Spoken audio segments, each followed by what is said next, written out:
හරි ආයුබෝවන් හැමෝටම සුබ සන්ධ්‍යාවක් කියලා ප්‍රාර්ථනා කරනවා. අපි අද සාකච්ඡා කරන්නේ 8 වෙනි ප්‍රශ්න පත්‍රය මම හිතන්නේ.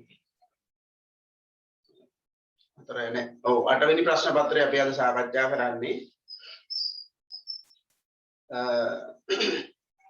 මේ ටිකේ අපි කතා කරුවේ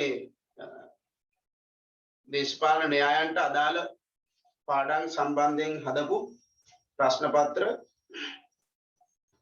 ඒ ගිය සතියේ සාකච්ඡා කරපු ප්‍රශ්න පත්‍ර දෙකේ පොඩි එක අත්වැරදීමක් වෙලා තියෙනවා. එකක් තමයි පස්වෙනි පාඩම ඇසුරෙන් හදපු ප්‍රශ්න පත්‍රයේ 12 වෙනි ප්‍රශ්නයට මම උත්තරේ ප්‍රකාශ කරලා තියෙන්නේ 5 කියලා. නමුත් ඒකේ උත්තරේ 3 වෙන්නේ. ලියලා තිබුණේ උත්තරේ 3. නමුත් මම 5 කියලා තමයි ඒකට කියලා තියෙන්නේ. ඊළඟට 6 වෙනි ප්‍රශ්න පත්‍රයේ 22 වෙනි ප්‍රශ්න පොත ළඟ තියෙන නිසා බලා ගන්න. 5 වෙනි පාඩම ඇසුරින් ප්‍රශ්න පත්‍රයේ 12 වෙනි ප්‍රශ්නයට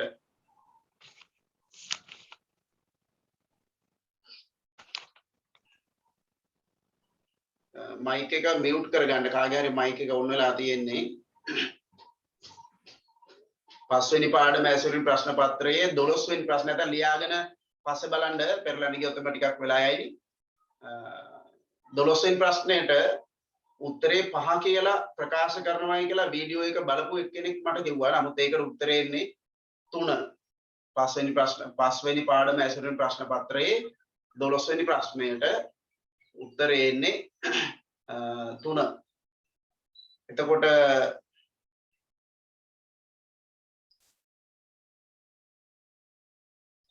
6 වෙනි පාඩම ඒ කියන්නේ ගැටුම් සහ රාජ්‍ය ප්‍රතිපත්ති ඇසුරින් කියන ප්‍රශ්න පත්‍රයේ රාජ්‍ය ප්‍රතිපත්ති සහ ගැටුම් ඇසුරින් කියන ප්‍රශ්න පත්‍රයේ 22 වෙනි ප්‍රශ්නයට ඒකට උත්තරේ එන්නේ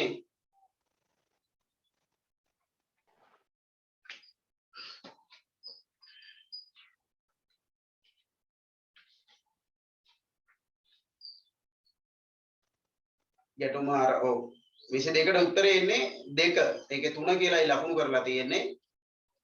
උත්තරේ 3 නෙමෙයි, ඒකට උත්තරේ 2 එන්නේ. අන්න ඒ දෙක නිවැරදි කරගන්න. සාකච්ඡා කරගෙන යනකොට උත්තරේ වැරදි විදිහට තෝරලා තියෙනවා 22 වෙනි එකේ. ඔයාලා නෙමෙයි මම 12 වෙනි ප්‍රශ්නේ උත්තරේ හරියට තෝරලා තියෙනවා. නමුත් ප්‍රකාශ කරද්දී කියලා තියෙන්නේ වැරදි අංකයක්. ඒ නිසා මේ දෙක නිවැරදි කරගන්න. අද අපි කතා කරන්නේ පළවෙනි වතාවට ලංකාවේ ආණ්ඩු ක්‍රම ඇසුරින් සාකච්ඡා කරනවා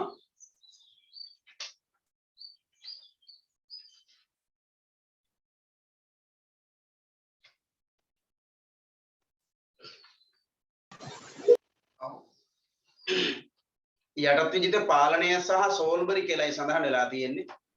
ප්‍රශ්න පත්‍රයේ සඳහන් වෙලා තියෙන්නේ යටත් විජිත පාලනය සහ සෝල්බරි කියලා. අපි අද එතන ඉඳන් සාකච්ඡා කරන්නේ. ප්‍රශ්නාංක 1 සිට 15 දක්වා ප්‍රශ්නවලට දී ඇති පිළිතුරු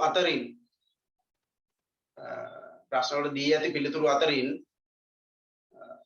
සාවද්‍ය හෝ අදාළ නොවන පිළිතුරු තෝරා වරහන තුල ඇති හිස්තැන මත ලියන්න කියලා කියනවා.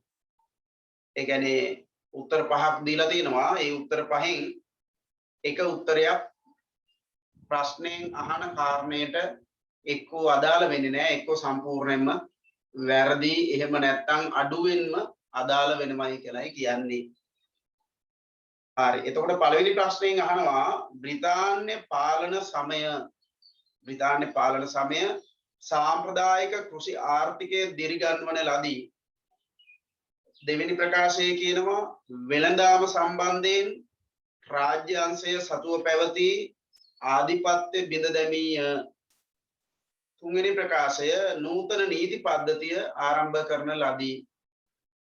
හතරවෙනි ප්‍රකාශය ප්‍රජාතන්ත්‍රවාදී පාලනයක් සඳහා අවශ්‍ය ආයතන පද්ධතිය ස්ථාපිත කළේය. පස්වෙනි එක ඒකීය පාලන ක්‍රමයක් සඳහා මූලික පදනම දැමීය. ඔව් දැන් යටත් විජිත පාලනය 1815 දී තමයි පූර්ණ වශයෙන් ආරම්භ වෙන්නේ. නමුත් ඇත්තටම ගත්තොත් මේ දේශපාලන විද්‍යාත්මකව ගත්තොත් 1833 ඉඳන් තමයි අපි කතා කරන්නේ. ඒකට හේතුව මේ ව්‍යවස්ථාමය මූලධර්ම මත පාලනය ගෙන යාම ආරම්භ වෙන්නේ 1833 ඉඳන්. පෝල්බ්‍රුක් කැමරන් ව්‍යවස්ථා ප්‍රතිසංස්කරණ හඳුන්වා දීමත් එක තමයි ලංකාවේ නූතන දේශපාලන ක්‍රමය ආරම්භ වෙන්නේ. ඉතින් මේ ප්‍රතිසංස්කරණ ඇසුරිනුයි අහලා තියෙන්නේ 1833 ව්‍යවස්ථා ප්‍රතිසංස්කරණය හඳුන්වලා දෙන්නේ විශේෂයෙන්ම යටත් විජිතේ ආර්ථික තත්ත්වය වඩාත් යහපත් පැත්තකට ගෙන ඒම සඳහා. ඉතින් ආර්ථිකයේ යහපත් පැත්තකට ගේන්න යොදාගත් ක්‍රමවේදය තමයි ආර්ථික ප්‍රතිසංස්කරණ, දේශපාලන ප්‍රතිසංස්කරණ සහ සමාජීය ප්‍රතිසංස්කරණ හඳුන්වා දීම. හරි.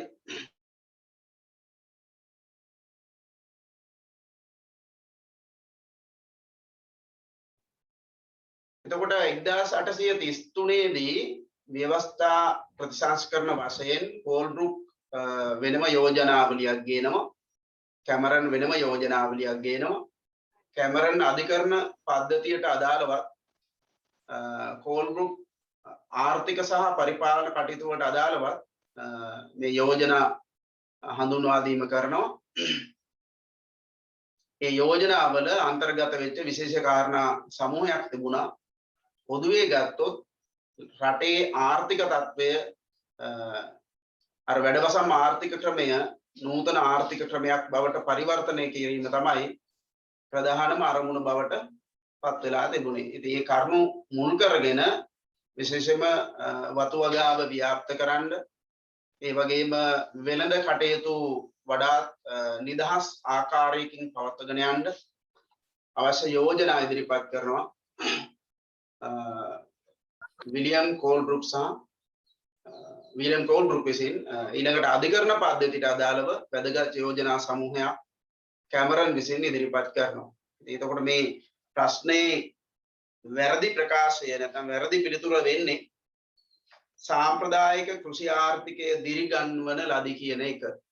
මොකද යටත් විජිත පාලකයන්ට අවශ්‍ය වුණේ නැහැ මේ රටේ තිබිච්ච සාම්ප්‍රදායික කෘෂිකර්මය තවදුරටත් පවත්වාගෙන යන්න.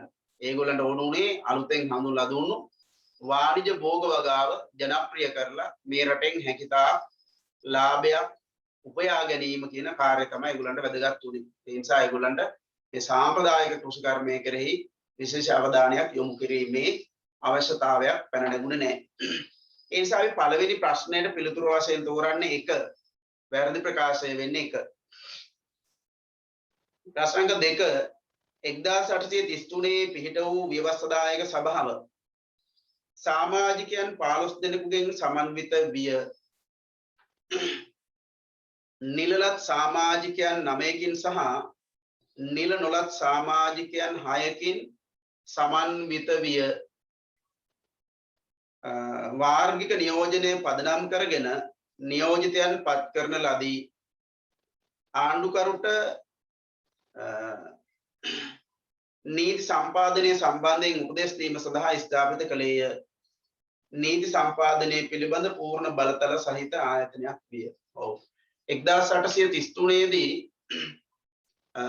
ව්‍යවස්ථාදායක සභාවක් හඳුන්ලා දෙනවා.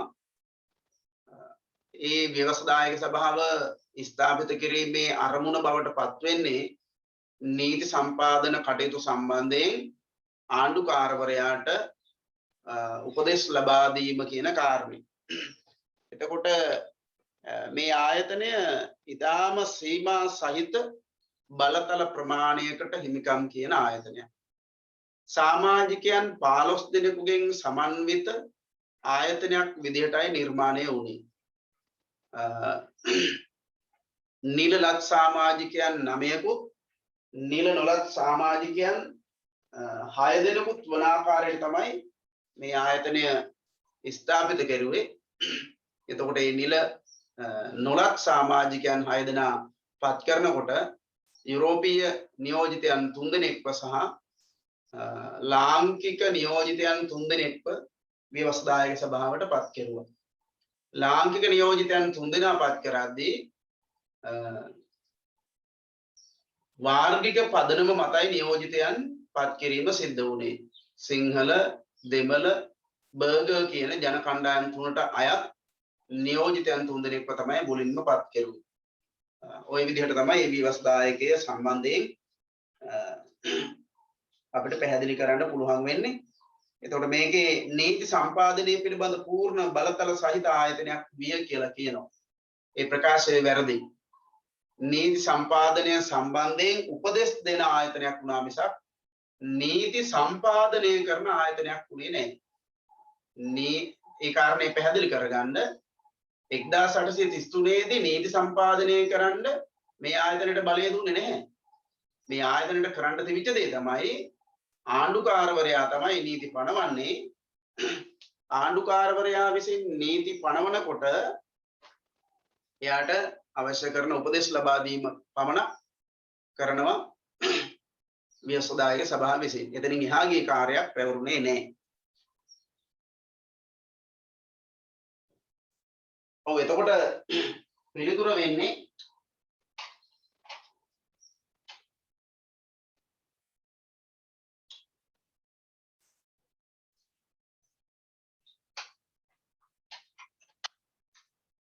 දෙවෙනි ප්‍රශ්නයට පිළිතුර වෙන්නේ 5. ප්‍රශ්නාංක 3 විසිවන සියවසේ උද්ඝෝෂණ ව්‍යාපාරය.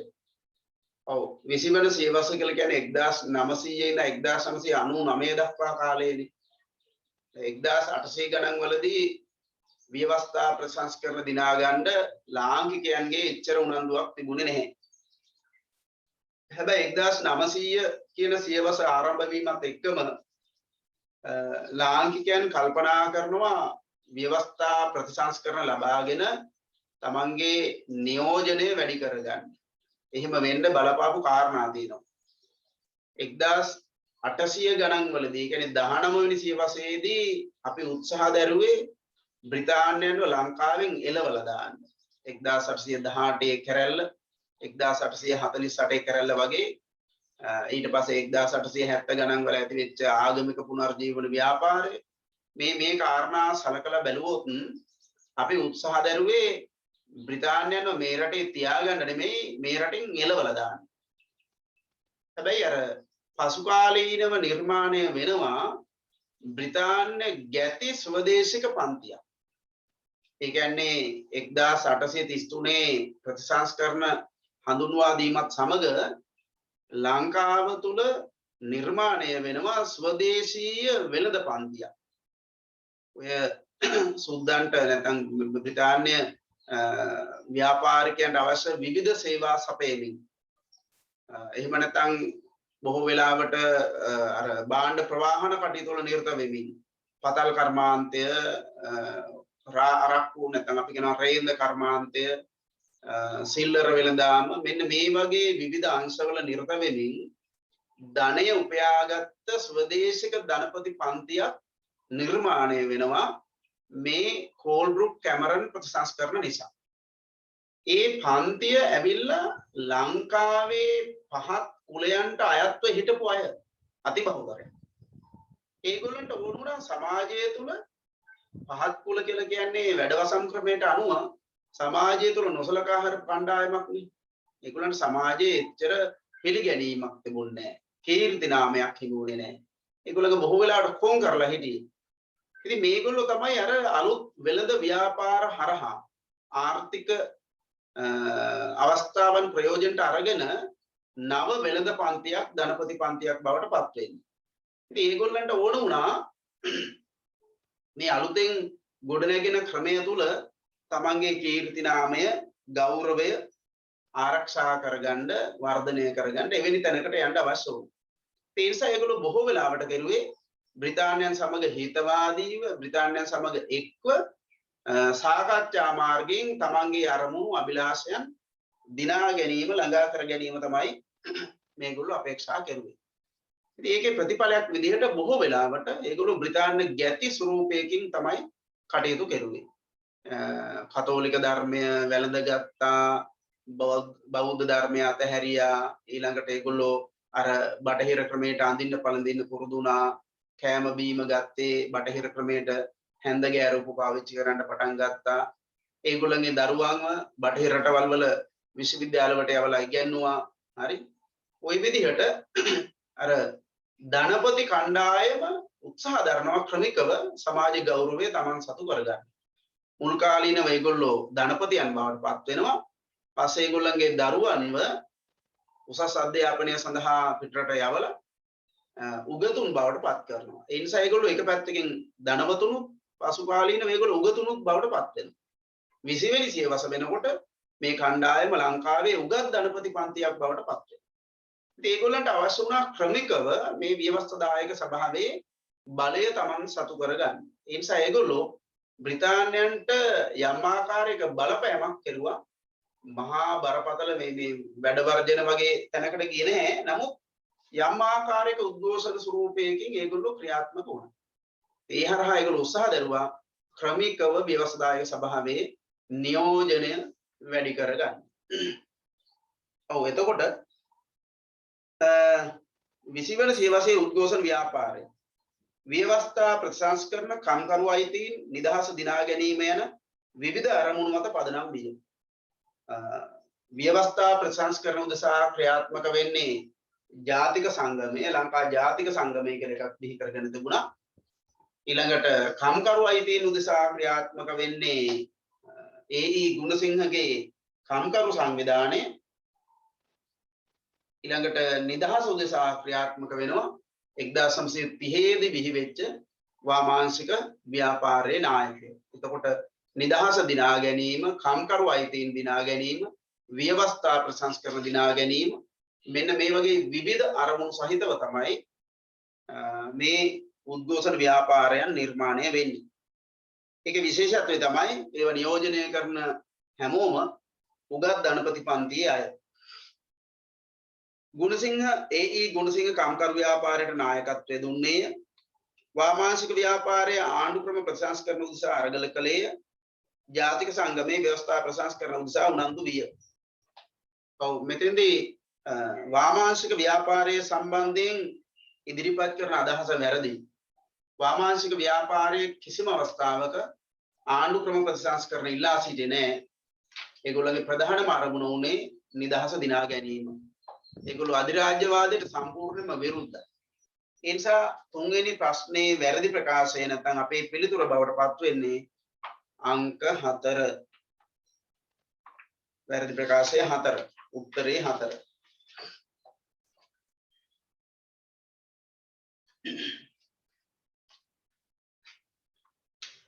ප්‍රශ්නාංක 4. මෙරට ව්‍යවස්ථා ප්‍රතිසංස්කරණ ව්‍යාපාරය ආණ්ඩු ක්‍රම ප්‍රතිසංස්කරණ දිනා ගැනීම උදෙසා දැඩි බ්‍රිතාන්‍ය විරෝධී පිළිවෙතක් අනුගමනය කළේය. ප්‍රතිසංස්කරණ දිනා ගන්න උත්සාහ දරපු අය බොහෝ වෙලාවට බ්‍රිතාන්‍යයන් එක්ක සාමකාමීව, බ්‍රිතාන්‍යයන් එක්ක සුහදව තමන්ගේ අරමුණු ඉෂ්ට කර ගැනීම කෙරෙහි තමයි උනන්දු වුනේ. ඒගොල්ලෝ මේ දැඩි බ්‍රිතාන්‍ය විරෝධී පිළිවෙතක් අනුගමනය කරයි කියන එක වැරදි ප්‍රකාශයක්. ඒ නිසා 4 වෙනි ප්‍රශ්නෙට උත්තරය වෙන්නේ 1. දෙවෙනි ප්‍රකාශය දැන් අපි දන්නවා. මේ සඳහා බෙහි කරගත් වැදගත් සංවිධානයක් වන්නේ ලංකා ජාතික සංගමයයි. 1908 දී තමයි මුල්වරට ව්‍යවස්ථා ප්‍රතිසංස්කරණ සඳහා එල්ලීම් ඉදිරිපත් කරන්නේ. ඒ කාලේ ලංකාවේ විවිධ සංවිධාන බිහි වෙලා තිබුණා. ඒගොල්ලෝ වෙන වෙනම තමයි තමන්ගේ එල්ලීම් ඉදිරිපත් කරුවේ. ඒ අතරේ ජේම්ස් පීරිස් ප්‍රමුඛයි. ජේම්ස් පීරිස්ගේ නායකත්වයෙන් තමයි මුලින්ම ව්‍යවස්ථා ප්‍රතිසංස්කරණ සඳහා එල්ලීම් ඉදිරිපත් කරන්නේ. ඊට පස්සේ එල්ලීම් ඉදිරිපත් කරන්නේ ජාතික සංගමය හරහා. 1919 දී ලංකාවේ විවිධ ආකාරයෙන් බිහි කරගෙන තිබුණු සංවිධාන සමූහයක් එකට එකතු වෙලා ව්‍යවස්ථා ප්‍රතිසංස්කරණ ඉල්ලා සිටිනවා.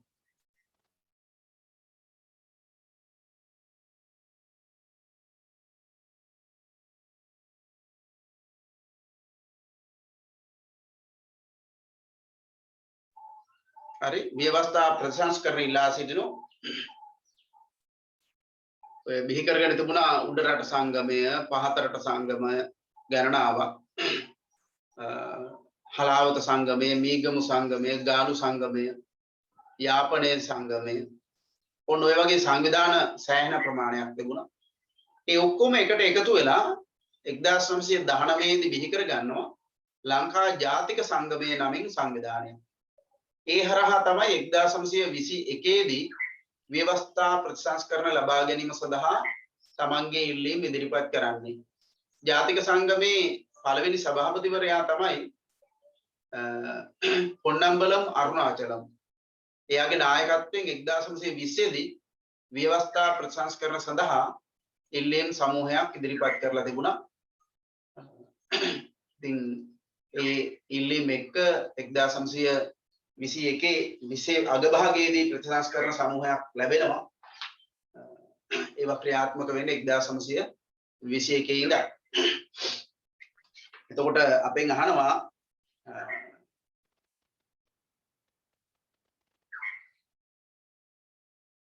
මේ සඳහා බිහි කරගත් වැදගත්ම සංවිධානය වන්නේ ලංකා ජාතික සංගමයයි. ඒක නිවැරදි. බ්‍රිතාන්‍යයන් සමග මිත්‍ර ලීලාවෙන් කටයුතු කරලාදී. ඔව්. බොහෝ වෙලාවට ලාංකිකයන් බ්‍රිතාන්‍යයන් සමග සුහදශීලීව සාකච්ඡා මාර්ගයෙන් තමයි ප්‍රශ්න විසඳ ගන්න උත්සාහ දැරුවේ. 1911 සිට 31 දක්වා වූ ප්‍රතිසංස්කරණ දිනා ගැනීමට සමත් විය. මෙතනින් අදහස් කරන්නේ 1931 දක්වා ක්‍රියාත්මක වෙච්ච ප්‍රතිසංස්කරණ මොනවද? 1911 ක්‍රෝමැකලම් ප්‍රතිසංස්කරණ 1907 ඉදිරිපත් කරපු ඉල්ලීම් මත පදනම් වෙනවා. ඊට පස්සේ 1920 මැනින් ව්‍යවස්ථා ප්‍රතිසංස්කරණ 1924 මැනින් ඩෙවොන්ෂයර් ව්‍යවස්ථා ප්‍රතිසංස්කරණ ඒවා අර වරින් වර ඉදිරිපත් කරපු ඉල්ලීම් නැත්නම් බලපෑම් හැමේ ලබා ගත්තේ ඒවා. හතරට උත්තරේ එක. එතකොට වාර්ගික නියෝජනය 1833 ඉඳන් 1931 දක්වා වාර්ගික නියෝජනය ක්‍රියාත්මක වෙනවා. 1833 කෝල්බ්‍රුක් කැමරන් ප්‍රතිසංස්කරණ මගින් හඳුන්වා දුන්නේ ලාංකික සමාජය තුළ වාර්ගික බෙදීම උත්සන්න වීමට හේතු විය. අද තියෙන මේ බෙදීමට බලපාලා තියෙන ප්‍රධානම කාරණයක් තමයි මේ 1833 හඳුන්වා දෙන ව්‍යවස්ථා ප්‍රතිසංස්කරණ.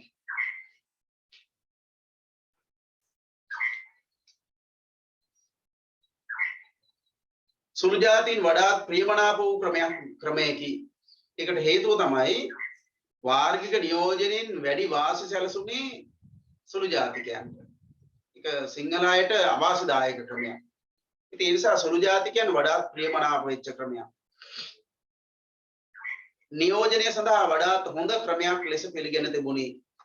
වාර්ගික නියෝජනය යම් නියෝජනයක් සඳහා හොඳ ක්‍රමයක් වෙන්නේ නැහැ. මොකද ඒකෙන් බෙදීම් ඇති කරනවා. ඒ නිසා මේ ප්‍රකාශය වැරදි. 5-4 වැරදි ප්‍රකාශය. ඩොනමෝර් ප්‍රතිසංස්කරණ මගින් අහෝසි කරා. 5ට උත්තරය 4.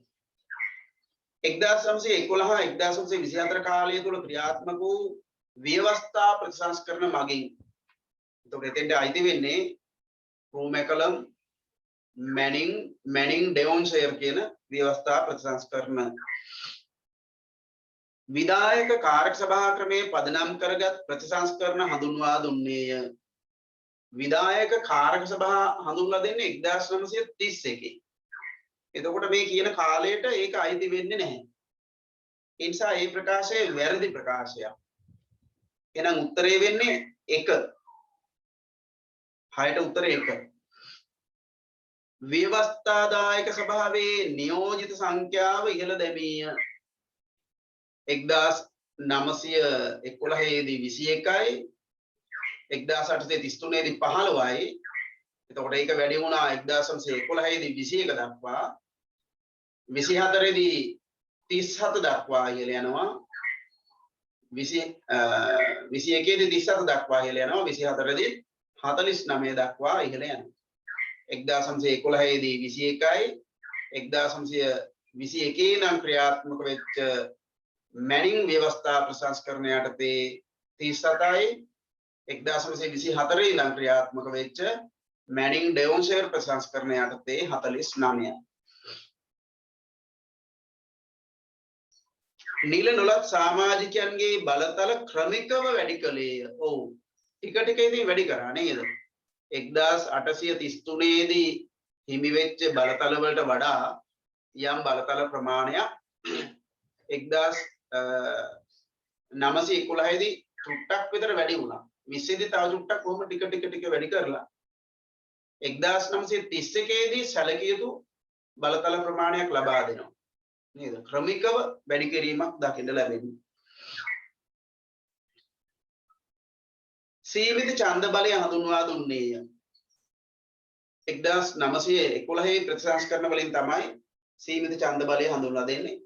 නිල නොලත් සමාජික සංඛ්‍යාව ඉහළ දැමීය. ඔව්. ව්‍යවස්ථාදායකේ සම්පූර්ණ සංඛ්‍යාව ඉහළ දමන අතරේ නිල නොලත් සංඛ්‍යාව ටික ටික ඉහළ දානවා.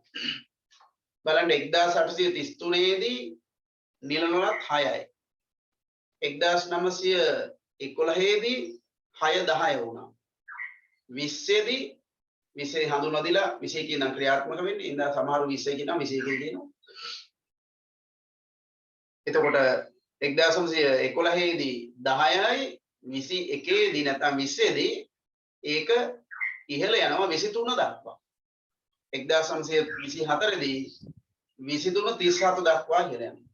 එතකොට 6 10 වුණා 10 23 වුණා 23 37 වුණා. ක්‍රමිකව වැඩි වෙනවා.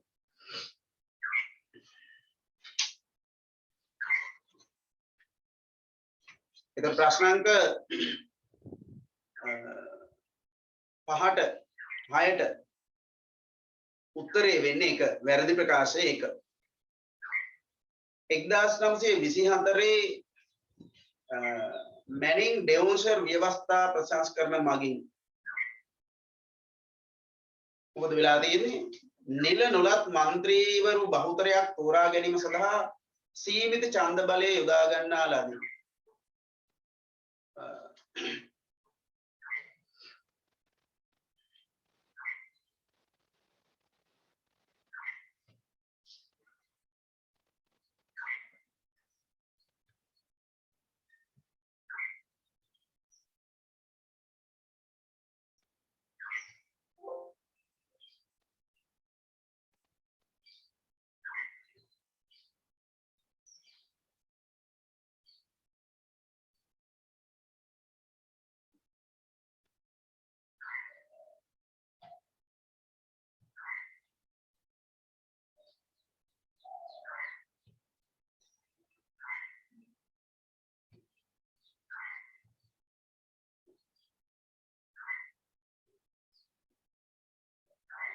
ඔයාලට මෙන්න මේ chart එකකින් දැක ගන්න පුළුවන් 1924 ව්‍යවස්ථාදායකය මැනින් ඩෙවොන්ෂර් ව්‍යවස්ථාදායක සභාව සම්පූර්ණ සංඛ්‍යාව 49යි. දැන් අපේ ප්‍රශ්නයත් එක්ක බලමු මැනින් ඩෙවොන්ෂර් ආණ්ඩුක්‍රම ප්‍රතිසංස්කරණ මගින් දැන් බලන්න සංයුතිය 49යි ඊට පස්සේ ඒ සංයුතිය 49 දෙනා කොහොමද කොටස් දෙකකට බෙදෙන්නේ නිල ලත් සහ නිල නොලත් නිල ලත් 12කට අඩු වෙනවා හරි නිල නොලත් මෙතන සදාහන නිල නොලත් කියලා නිල නොලත් නෙමෙයි එතන නිල ලත් කියලා එන්න ඕනේ එතන මේ ටයිපින් වල දෝෂයක් නිල ලත් 12ක් වෙනවා හරිද? එතකොට නිල නොලත් සංඛ්‍යාව 37ක් වෙනවා. දැන් අපෙන් අහන්නේ 1924 මැනින් ඩෙවොන්ෂර් ප්‍රශංසකරන මගින් නිල නොලත් මන්ත්‍රීවරු බහුතරයක් තෝරා ගැනීම සඳහා ශ්‍රීමති ඡන්ද බලය යොදා ගන්නා ලදී. ඔක්කොම නිල නොලත් මන්ත්‍රීවරු කීයද? 37යි. හරි අර පැත්තේ නිල නොලත් කියලා තියෙන එක ඒක හිතන්න එපා. ඒක නිල ලත් වෙන්න ඕනේ. නිල නොලත් 37යි. දැන් මේ 37න් 29 දෙනෙක් තෝරගන්නේ කොහොමද බලන්න. 29 දෙනෙක්ම ඡන්ද බලයෙන්. හරි 29 දෙනෙක්ම ඡන්ද බලයෙන්. එතකොට අනිත් 12 දෙනාව 8 දෙනාව ආණ්ඩුකර නම් කිරීම පත් කරලා තියෙනවා. හරි එතකොට බහුතරයක් තෝරගෙන තියෙන සීමිත ඡන්දේ. හරි ඊළඟට කියනවා බලය සහ වගකීම එකිනෙකින් වෙන්ව පැවතීම ආණ්ඩු ක්‍රමේ ප්‍රධාන දුර්වලතාවයේ විය.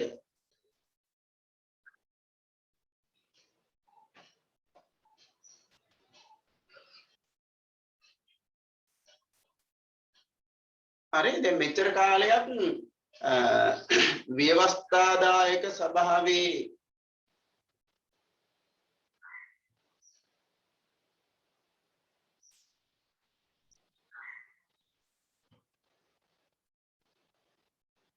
ව්‍යවස්ථාදායක සභාවේ බලය මෙච්චර කාලයක් තිබුණේ නිලලත් කණ්ඩායමට. හරි 1911 ප්‍රතිසංස්කරණ බැලුවත් 1920 ප්‍රතිසංස්කරණ බැලුවත් ව්‍යවස්ථාදායක සභාවේ බලය තියෙන්නේ නිලලත් කණ්ඩායමට. දැන් ඔයාලා අහයි එහෙනම් 1920 දී නිල නොලත් කණ්ඩායම බහුතරය වුණා නේද කියලා. ඔව් බහුතරය වුණා තමයි. ඔක්කොම 37යි 37න් 23ක් නිල නොලත් අය 14ක් නිලලත් අය. හැබැයි එතන ආණ්ඩුකාරවරයා නම් කිරීමෙන් පත් කරපු 7 දෙනෙක් හිටියා. ඒ 7 දෙනා බොහෝ වෙලාවට ආණ්ඩුකරුට පක්ෂයිනේ. ඒ කියන්නේ නිලලත් අයත් එක්ක එකට එකතු වෙලා නේ අය වැඩ කරන්නේ. එහෙනම් අර 14ට 7 එකතු වුණාම 21 වෙනවා. එතකොට නිලලත් 23 නිල නොලත් 23න් 7ක් අඩු වෙනවා. ඒ කියන්නේ 16ට බහිනවා. එහෙනම් ව්‍යවස්ථාදායක සභාවේ බහුතරය නිල නොලත් වුණාට බලය තියෙන්නේ නිලලත් අයට. එතන 1921. හැබැයි මෙතන එහෙම නෙමෙයි. මේ බලන්න දැන් මෙතන නිලලත් 12යි. හරි නොයන්න නොසලකා හරින්න නිලලත් 12යි නිල නොලත් 37යි. දැන් මේ නිල නොලත් 37 දෙනාගෙන් ආණ්ඩුකාරවරයා නම් කිරීමෙන් පත් කරන මෙන්න මේ 8 දෙනා. හරි ආණ්ඩුකරුනේ පත් කරන්නේ. ඉතින් ඒ නිසා මේ 8 දෙනා මෙන්න මේ නිලලත් 12 දෙනාත් එක්ක එකතු වුණායි කියලා හිතමුකෝ. එතකොට නිලලත් කණ්ඩායමට සහයෝගය දක්වන අය ඔක්කොම ඉන්නේ 20යි. 8යි 12යි 20යි. ඒත් සීමිත ඡන්ද බලයෙන් පත් වෙන 29 දෙනාම නිල නොලත් පාර්ශවය විදිහට කටයුතු කරනවා. එහෙනම් ව්‍යවස්ථාදායකයේ බලය අන්න ප්‍රථම වතාවට ලාංකික නියෝජිතයන්ගේ අතටපත් වුණා. හැබැයි මෙතන නිල නොලත් බහුතර බලය ලබා ගත්තට වැඩක් උනේ නැහැ. ඇයි මේ කණ්ඩායමට ආණ්ඩුවේ වගකීම් කිසිම දෙයක් පැවරුවේ නැහැ. ආණ්ඩුවේ වගකීම් ඔක්කොම තියාගත්තේ නිලලත් පාර්ශවය නැත්නම් අධිරාජ්‍යවාදී පාලකයන් අතේ. නමුත් ඒගොල්ලන්ට බලය නැති වුණා. ඒගොල්ලන්ට වගකීම් තිබුණට ඒ වගකීම් ඉටු කරන්න බෑ බලයක් නැතුව. නිල නොලත් අයට බලය තිබුණට වැඩක් නැහැ. ඒ බලයෙන් කරන්න දෙයක් නැහැ. ඒ කියන්නේ වගකීම් පැවරුවේ නැහැ. එහෙනම් මෙතන තියෙන ප්‍රධානම දුර්වලතාවය තමයි නිල නොලත් අයට වගකීම් පැවරුණා. ආණ්ඩුකාරවරයා ඇතුළු නිල නොලත් කණ්ඩායමට වගකීම් පැවරුණා. හැබැයි බලය හිමි වුණේ නැහැ. නිල නොලත් අයට බලය ලැබුණා. හැබැයි වගකීම් පැවරුනේ නැහැ. ඒ නිසා බලයයි වගකීමයි දෙපැත්තකට ගිහිල්ලා තියෙනවා. ඉතින් ඒක මේ ආණ්ඩු ක්‍රමයේ තිබිච්ච ප්‍රධානම දුර්වලතාවයේ විදිහටයි අපි හඳුනගන්නේ. ආණ්ඩුකාරවරයා නම් කිරීමෙන් පත් කළ නිලලත් മന്ത്രിවරු බහුතරයේ විය. දැන් ඔයාලට මෙතන පේනවා ආණ්ඩුකාරවරයා නම් කිරීම පත් කරපු නිලලත් 12 දෙනා බහුතරය වෙලාද කියලා වලට පේනවා. බහුතරය නෙමෙයිනේ නේද? එහෙනම් ඒක වැරදි. ආණ්ඩුකාරවරයා නම් කිරීම පත් කළ නිලලත් മന്ത്രിවරු බහුතරය විය කියන එක වැරදි. ඒතර උත්තරේ 3. 4 ලාංකිකයන්ට වගකීම් පැවරීමට උනන්දු නොවිය. මම ඉස්සලා කිව්වේ වගකීම් මොකොත් පැවරුවේ නැහැ. විධායක සභාව සහ ව්‍යවස්ථායක අතර සම්බන්ධතාවයක් නොවීමද දුර්වලතාවයකි. ඇයි එහෙම වෙන්නේ? ආයතන දෙකක් තිබුණනේ. එකක් විධායක සභාව අනිත් එක ව්‍යවස්ථායක සභාව. 1833 දී ස්ථාපිත කරන මේ ආයතනය පවත්වගෙන එනවා මේ 1924 ප්‍රතිසංස්කරණ දක්වාම. හරි. විධායක සභාවයි ව්‍යවස්ථායක සභාවයි. විධායක සභාවට 1924 ප්‍රතිසංස්කරණ වලින්වත් මේ නිලනොලත් සමාජිකයන්ව පත් කෙරුවේ නැහැ. ඒ නිසා විධායකයයි ව්‍යවස්ථායකයයි එකිනෙකින් වෙන්ව ක්‍රියාත්මක වන ආයතන බවට පත් වෙනවා. එහෙනම් ප්‍රශ්නාංක 7ට උත්තරේ 3 පහ නිවැරදි. අපි යමු ඊළඟ ප්‍රශ්නයට. ප්‍රශ්නාංක 9 නෑ ප්‍රශ්නාංක 8 බ්‍රිතාන්‍ය යටතේ පාලන සමය තුල වාණිජ්‍ය වතු කර්මාන්තයේ මත යැපෙන වෙළඳපොළ ආර්ථිකයක් නිර්මාණය කළේය. ඒව දන්න දේවල් වල. සුබ සාධනය මුල් කරගත් සමාජ ආර්ථික ක්‍රමයක් සඳහා අවශ්‍ය පරිසරය නිර්මාණය කළේය. 1931 ප්‍රතිසංස්කරණ වලින් තමයි පළමු වතාවට ලාංකිකයන්ට යම් සුබ සාධන සේවාවන් ලබා දෙන්න පියවර ගන්න. ඊට ඉස්සෙල්ලා කිසිම ව්‍යවස්ථා ප්‍රසංස්කරණයකින් සුබ සාධන සේවා සලසන්න පියවර ගත්තේ නැහැ. කොහොම වුණත් අපෙන් අහන්නේ ප්‍රශ්නය බ්‍රිතාන්‍ය යටත් විජිත පාලන සමය තුල කියලානේ. එහෙමනම් ඩොනමෝර් ප්‍රතිසංස්කරණත් ඒ යටත් විජිත පාලනයට අදාළ වෙනවා. ඒ නිසා ඒක නිවැරදි. හරි. වගකීම් සහිත ආණ්ඩු ක්‍රමයක් කරා යාමට ලාංකිකයන් පුහුණු කළේය. ඔව් වගකීම් සහිත ආණ්ඩු ක්‍රමයක් වෙත යන්න නම් ඒ සඳහා හොඳ පුහුණුවක් තියෙන්න ඕනේ නියෝජිතයන්ට. ඒ සඳහා අවශ්‍ය පුහුණුව ලබන්න නම් වගකීම් පවරලා තියෙන්න ඕනේ. 1931 ව්‍යවස්ථා ප්‍රසංස්කරණ මගින් විධායක කාර්ය සභා ක්‍රමය හරහා ප්‍රථම වතාවට ලාංකික නියෝජිතයන්ට වගකීම් පැවරුවා. ඒ නිසා එයට දේශපාලන හා පරිපාලන කටයුතු සම්බන්ධයෙන් පුහුණුවක් ලබා ගැනීමට අවස්ථාව සැලසුණා. වාර්ගික කණ්ඩායම් අතර ඇති කළ බෙදීම් නිසා ජාතික එකමුතුවට බාධා කළේය. ඔව් 1833 ඉඳන් 1931 දක්වාම වාර්ගික නියෝජනය ක්‍රියාත්මක වුණා. ඒකේ ප්‍රතිඵලයක් විදිහට සිංහල සහ දෙමළ නියෝජිතයන් අතර බරපතල බෙදීමක් නිර්මාණය වෙනවා. ඒකීය පාලනයේ බිඳ දමා බලය බෙදා හැරීමේ ක්‍රමවේදය හඳුන්වා දෙන ලදී. එහෙම එකක් ක්‍රියාත්මක වෙලා නැහැ නේද? ඒ නිසා පස්වෙනි ප්‍රකාශය වැරදි. ඒක අපෙන් අහන වැරදි ප්‍රකාශය. ඒ කියන්නේ උත්තරය 5. ප්‍රශ්නාංක 9 කෝල්බ්‍රුක් කැමරන් ප්‍රතිසංස්කරණ නිසා වැඩවසම් සමාජ ආර්ථික ක්‍රමයේ වෙනුවට ලිබරල් ධනවාදී ක්‍රමයක් නිර්මාණය විය. ඔව්.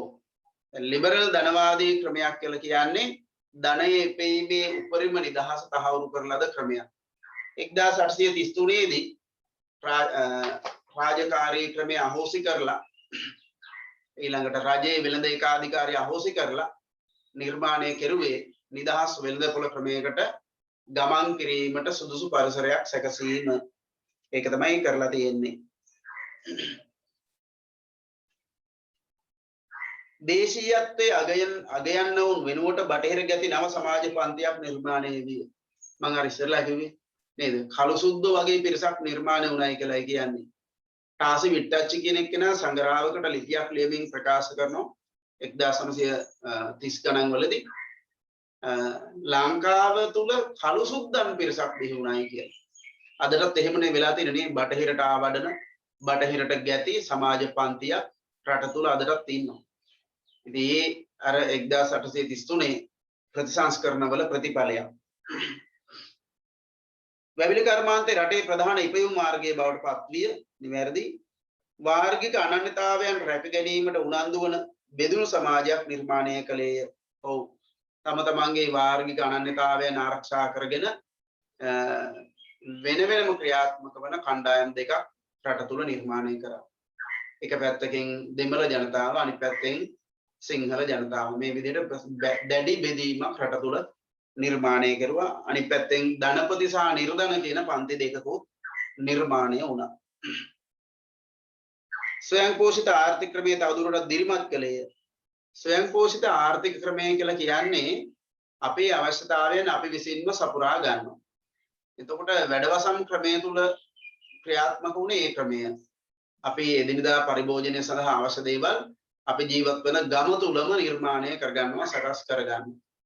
අපිට යම් අවශ්‍යතාවයක් වේ නම් අපි සතු යම් භාණ්ඩයක් ඒ වෙනත් කෙනෙක් ගාව තියෙන අපිට අවශ්‍ය දේ වෙනුවෙන් හුමාරු කරගන්නවා නේද? ඉතින් හුමාරු කර ගැනීමේ ක්‍රමයක් තිබුණේ. ඒක ස්වයං පෝෂිත ක්‍රමයක් විදිහටයි හඳුනගන්නේ. ඒ කියන්නේ තමන් විසින්ම යැපෙන ක්‍රමයක්. ඒකයි ස්වයං පෝෂිත කියලා කියන්නේ. අද තියෙන තමන් විසින්ම යැපෙන ක්‍රමයක් නෙමෙයි. අපේ යැපීම සඳහා අනුන් මත රැඳෙන ක්‍රමයක් නේද? ඒකනේ සීනි යනවා රුපියල් 240ට. ඇයි ඒ? ඉතින් අපි පිටරටින් නෙගින් නේද? ප්‍රශ්න නම් හේතුව ඒක නෙමෙයි. නමුත් ඒ වගේ මුල ආනයනය සීනි මෙට්‍රික් ටොන් මම හිතන්නේ 30 ලක්ෂයක් විතර හංගලා තිබිලා හම්බුණා නේද? එකපාර හම්බුණා මෙට්‍රික් ටොන් 23 ලක්ෂ ගාණක්. ඒවත් කරලා තින්නේ අර මේ මොනවාද අර විෂ රසායනික අඩංගු පොතල් ගෙනාවේ පිරමිඩ් ලංකා කියලා ආයතනයක්. ඉතින් ඒ සීනි හංගපු එකේ එතන ඉන්නවා. ඉතින් ආණ්ඩුවේ සහයෝගය ඇතිව තමයි ඔක්කොම සිද්ධ වෙන්නේ. අපිට ඉතින් බොරු මේ රූප රාමු ටිකක් පෙන්නනවා නේ මාධ්‍යට ගෙනහිල්ලා නේ. මාධ්‍ය දිගේ අරගෙන පෙන්නනවා ලස්සනට. අපිත් ඉතින් බලාගෙන ඉන්නවා.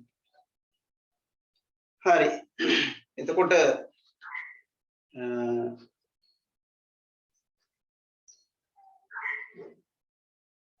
ස්වයං පෝෂිත ආර්ථික ක්‍රමය දිරිමත් කළේය. එතකොට අපිට උත්තරේ වෙන්නේ මේකේ පස්වෙනි එක. හරි. ප්‍රශ්න අංක 10 ක්‍රූ මෙකලම් ආණ්ඩු ක්‍රම ප්‍රතිසංස්කරණ ප්‍රථම වරට ඡන්ද බලයේ පිරිනමන ලදී. ඔව් අපෙන් අහන්නේ නැහැ මෙතන සර්වජන ඡන්ද බලයේද සීමිත ඡන්ද බලයේද කියලා. මොකක්ද ඡන්ද බලයක් පිරිනමුවා නේද? සීමිත ඡන්ද බලය පිරිනමුවා. උගත්කම සහ ධනවත්කම පදනම් කරගත්ත ඡන්ද බලයක් ලබා දුන්නා. වාර්ගික නියෝජනයේ තවදුරටත් පවත්වගෙන ගියේ අපි දන්නවා ඒකනේ. විවස්ථාදායක සභාවේ නිල නොලත් මන්ත්‍රී සංඛ්‍යාව බහුතරයේ බවට පත් කළේය. නිල නොලත් මන්ත්‍රී සංඛ්‍යාව බහුතරය වුණේ නැහැ නේ. 1911 අගෝස්තු මාසයේ 13 වෙනිදා ඔබ ප්‍රතිසංස්කරණය ලබා දුන්නේ. 11 නම් ක්‍රියාත්මක වුණා. ඒකේ හිටියේ മന്ത്രിවරු 21ක්. එතකොට 21න් නිලලත් മന്ത്രിවරු 11යි නිල නොලත් മന്ത്രിවරු 10යි.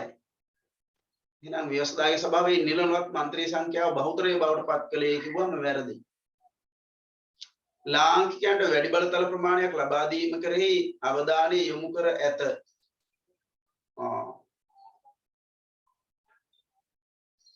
එතරම් වැරදි නේද? සෝදුපත් බැලීමේ ගැටලුවක අතන නිලලත් മന്ത്രി සංඛ්‍යාව බහුතරයේ බවට පත් කළේ කියලා වගේ එන්න ඕනේ කමන්නේ. හරි. 3 සහ 4 දෙකම වැරදි. ඔයාලගේ උත්තර පත්‍රයේ 3 හෝ 4 කියන උත්තර දෙකම තියෙනවද කියලා බලන්න. දෙකෙන් කොමනෝ එකක් තියෙනවද කියලා බලන්න. 3ත් වැරදි 4ත් වැරදි. ව්‍යවස්ථායක සභාවේ නිලලත් മന്ത്രി සංඛ්‍යාව බහුතරයේ බවට පත් කළේ කියන එක වැරදි. ලාංකිකයන්ට වැඩි බලතල ප්‍රමාණයක් ලබා දීම කෙරෙහි අවධානය යොමු කර ඇත කියන එකත් වැරදි. ආණ්ඩුකරුගේ බලතල වලට කිසිදු ආකාරයේ අභියෝගයක් එල්ල කිරීමට සමත් නොවිය. ආණ්ඩුකරුගේ බලතල වලට කිසිම අභියෝගයක් වුණේ නැහැ මේ ප්‍රතිසංස්කරණ වලින්. තව තවත් බලතල ටිකක් වැඩි වුණා මිස. तर 10ට උත්තරේ 3 හෝ 4 දෙකෙන් කුමන හෝ එකක් හරි 3 හෝ 4 ප්‍රශ්න අංක 11 ලංකා සම සමාජ පක්ෂය 1935 දෙසැම්බර් 18 වෙනිදා පිහිටවන්නේ ලංකාවේ ප්‍රථම වාමාංශික දේශපාලන පක්ෂය මාක්ස්වාදී දේශපාලන මතවාදයෙන් පෝෂණය වෙච්ච පක්ෂයක් මධ්‍යම පාන්තික රැඩිකල් තරුණ කණ්ඩායමක් විසින් ආරම්භ කළේය. ඔව්. දකුණු කොළඹ තරුණ සංගමය තමයි ලංකා සම සමාජ පක්ෂය නිර්මාණය කරන්න දායක වෙලා තියෙන්නේ. ව්‍යවස්ථා ප්‍රසංස්කරණ උදෙසා අරගල කළේය. ඒගොල්ලෝ නිදහස උදෙසා අරගල කෙරුවේ. ව්‍යවස්ථා ප්‍රසංස්කරණ වෙනුවෙන් නෙමෙයි. 11 වෙනි ප්‍රශ්නේ 5 වන ප්‍රකාශයේ වැරදි. උත්තරේ 5. ප්‍රශ්න අංක 12 1948 සෝල්බරි ආණ්ඩුක්‍රම ව්‍යවස්ථාව මෙරට යටත් විජිත පාලනය අවසන් කළ බවට සනිටුහන් කළේය. ඔව් නිදහස ලබා දීමත් එක්ක ඒගොල්ලන්ගේ පාලනය අවසන් කරලා ඒගොල්ලෝ යනවා. ලංකාවට අර්ධ ස්වාධීනත්වයක් පිරිනැමූ ව්‍යවස්ථාවකි. අපි කියනවා ඒකට ඩොමිනියන් නිදහස කියලා. අර්ධ නිදහස නේද? භාගයක් තමයි නිදහස දුන්නේ. 1944 ඉදිරිපත් කළ අමාත්‍ය මණ්ඩල කෙටුම්පත මත මූලික වශයෙන් පදනම් විය. ඔව් 1944 අමාත්‍ය මණ්ඩලය විසින් ඒ කියන්නේ ඩොනමෝර් අමාත්‍ය මණ්ඩලය විසින් සකස් කරන අමාත්‍ය මණ්ඩල කෙටුම්පතක් ඒ කෙටුම්පත රාජ්‍ය මන්ත්‍ර සභාවෙන් අනුමත කරලා යවනවා බ්‍රිතාන්‍යයට. ඒ යවුවට පස්සේ තමයි සෝල්බරි සාමි ඇතුළු කණ්ඩායම එන්නේ. ඇවිල්ලා අර කෙටුම්පත පදනම් කරගෙන තමයි සෝල්බරි ආණ්ඩුක්‍රම ව්‍යවස්ථාව නිර්මාණය කරන්නේ. සුළු ජන කොටස් වල අයිතිවාසිකම් ආරක්ෂා කිරීම කෙරෙහි විශේෂ අවධානය යොමු කළේය. ඔව් විශේෂ විධිවිධාන සමූහයක් එකතු කරුවා සුළු ජාතීන්ගේ ආරක්ෂාව වෙනුවෙන්. බ්‍රිතාන්‍ය ආණ්ඩුක්‍රම ආකෘතියෙන් බැහැර වූ ආකෘතියක් හඳුන්වා දුන්නේය. බ්‍රිතාන්‍යයේ ක්‍රියාත්මක වෙන්නේ වෙස්ට්මින්ස්ටර් ආණ්ඩුක්‍රම ආකෘතිය. එහෙම නැත්නම් මේ කැබිනට් ආණ්ඩුක්‍රම ආකෘතිය. එතකොට ඒකෙන් බැහැර වෙන්නේ නැහැ. ඒ බ්‍රිතාන්‍යයේ තිබිච්ච ආකෘතියම තමයි ලංකාවට හඳුන්වලා දෙන්නේ. නමුත් යම් යම් කාරණාවල වෙනස්කම් තියෙනවා. නමුත් ආකෘතිය සමානයි. වෙස්ට්මින්ස්ටර් ආකෘතිය තමයි ක්‍රියාත්මක වෙන්නේ. නිසා 5 වෙනි ප්‍රකාශයේ වැරදි. බ්‍රිතාන්‍ය ආණ්ඩුක්‍රම ආකෘතියෙන් බැහැර වූ ආකෘතියක් කියලා කියන්නේ. වැරදි. ඒතකොට උත්තරේ 5. ප්‍රශ්න අංක 13 1948 සෝල්බරි ආණ්ඩුක්‍රම ව්‍යවස්ථාව බ්‍රිතාන්‍ය වෙස්ට්මින්ස්ටර් ආණ්ඩුක්‍රම ආකෘතියට සමාන ආණ්ඩුක්‍රමයක් ප්‍රදානය කළේය. ඒතකොට හරි නේද? අතන වැරදි නම් මෙතන හරි. පාර්ලිමේන්තුවේ බලයට අභියෝග කළ හැකි බලයක් අධිකරණයට හිමි කර දෙන ලදී. පාර්ලිමේන්තුවේ බලයට අභියෝග කළ හැකි බලයක් අධිකරණයට හිමි කර දෙන ලදී. සෝල්බරි ව්‍යවස්ථාවට අනුව පාර්ලිමේන්තුවට වඩා අධිකරණය බලවත්. ඒ කියන්නේ පාර්ලිමේන්තුව සම්පාදනය කරන නීති ආණ්ඩුක්‍රම ව්‍යවස්ථාවට පටහැනියයි ප්‍රකාශ කරලා ඒ නීති අවලංගු කිරීමේ බලය ලැබුණ අධිකරණයට. ඒකට අපි කියන්නේ අධිකරණ ප්‍රතිනිරීක්ෂණ බලය කියලා. ඉතින් ඒ නිසා පාර්ලිමේන්තුව අධිකරණයට පහළින් තියෙන ආයතනය.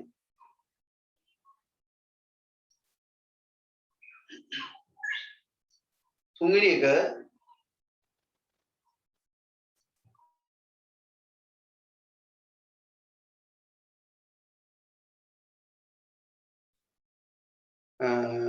තුන්වෙනි ප්‍රකාශය සාපේක්ෂ වශයෙන් 9 ආණ්ඩුක්‍රම ව්‍යවස්ථාවක් විය.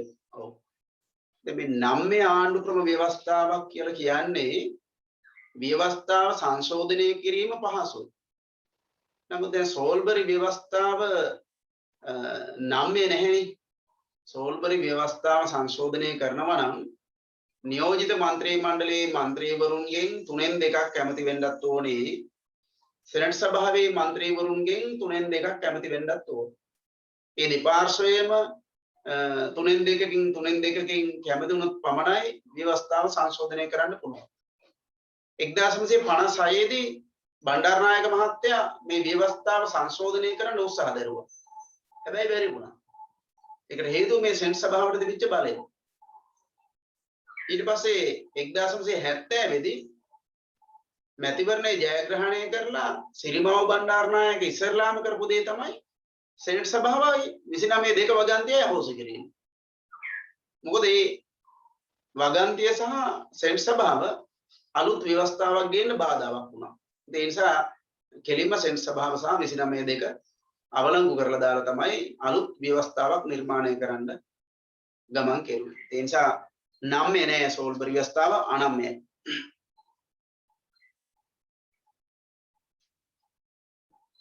හතර ද්විමණ්ඩල ව්‍යවස්ථායකයක් නිර්මාණය කළේය.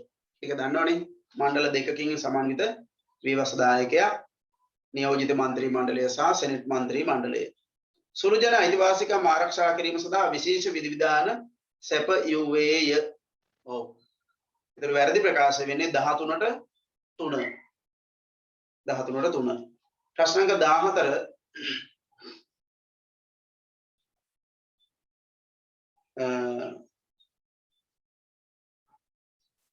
1948 සෝල්බරි ආණ්ඩුක්‍රම ව්‍යවස්ථාව අධිකරණ කටයුතු සම්බන්ධයෙන් ප්‍රිවි කවුන්සිලයට අභියාචනා කිරීමට තිබූ අයිතිය අහෝසි කළේය.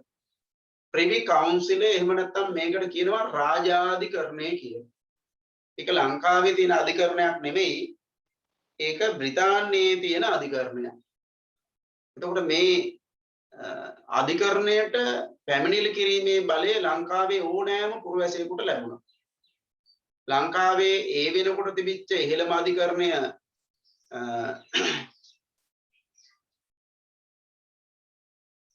13ට උත්තරේ ප්‍රහර්ෂා 3. ඒ වෙනකොට ලංකාවේ තිබිච්ච ඉහළම අධිකරණය ශ්‍රේෂ්ඨ අධිකරණය. එතකොට ශ්‍රේෂ්ඨ අධිකරණය විසින් දෙන ලද තීරණයක් පිළිබඳව අපිට සෑහීමකටපත් වෙන්න බැරි නම් කෙලින්ම බ්‍රිතාන්‍යයේ රාජ අධිකරණයට එහෙම නැත්නම් මේ ප්‍රිවි කවුන්සිලයට අපීල් එකක් කරන්න පුළුවන්. ඉතින් එහෙම අපීල් කරලා නිදහස් වෙච්ච අයත් ඉන්නවා. අර 1962 දී සිද්ධ වුණානේ රාජ්‍ය කුමන්ත්‍රණය. ඒ වෙනකොට හිටපු අගමැතිනියව මේ පැහැරගෙන ගිහිල්ලා නිවාස අඩස්සියේ තියලා ආණ්ඩු බලය අත්පත් කරගන්න පොලිසියේ නිලධාරීන් පිරිසක් ක්‍රියාත්මක වෙලා තිබුණානේ. ඉතින් ඒක මූලින් දැනගෙන ඒ කුමන්ත්‍රණය ව්‍යර්ථ කරලා ඒක නවත්තලා ඒක පාලනය කරගෙන ඊට පස්සේ කුමන්ත්‍රණයට සහභාගී වෙච්ච අයට දඬුවම් දෙන්න උත්සාහ දරුවා. හැබැයි ප්‍රශ්නේ උනේ රාජ්‍ය කුමන්ත්‍රණයක් කියන කාරණය නීති පොතේ ඇතුල් වෙලා තිබුණේ නැහැ. ඒක වරදක් විදිහට නීති පොතේ ඇතුළත් වුණේ නැහැ. ඒ නිසා අගමැතිනියට සිද්ධ වුණා මේ අයට දඬුවම් කරන්න අලුත් නීතියක් හදන්න. ඉතින් නීතිය හදලා දැන් නීතිය හදන්න ඉස්සරලානේ කුමන්ත්‍රණය සිද්ධ වුණේ. ඒතකොට කුමන්ත්‍රණකරුවන්ට ඒ නීතියෙන් දඬුවම් දෙන්න නම් හදින නීතිය ආපස්සට ගෙනහිල්ලා අතීතයේ දිනයක ඉඳන් ක්‍රියාත්මක වෙන්න ඉඩ සලස්වන්න වෙනවා. ඉතින් ඒ නිසා මැතිනිය මොකද කරුවේ? හැදුව අලුත් නීතියක් පාර්ලිමේන්තුව හරහා හදලා ඒක අතීතයේ ඉඳන් ක්‍රියාත්මක වෙන විදිහට දින වකවානු නියම කරුවා. එතකොට මේ කාරණේ ආණ්ඩු ක්‍රම ව්‍යවස්ථාවට පටහැනි. සෝල්බරි ව්‍යවස්ථාවට අනුව අතීතයට බලපාන නීති සම්පාදනය කරන්න බෑ. නීති අද හදලා ඊයේ ඉඳන් ක්‍රියාත්මකයි කියන්න බෑ.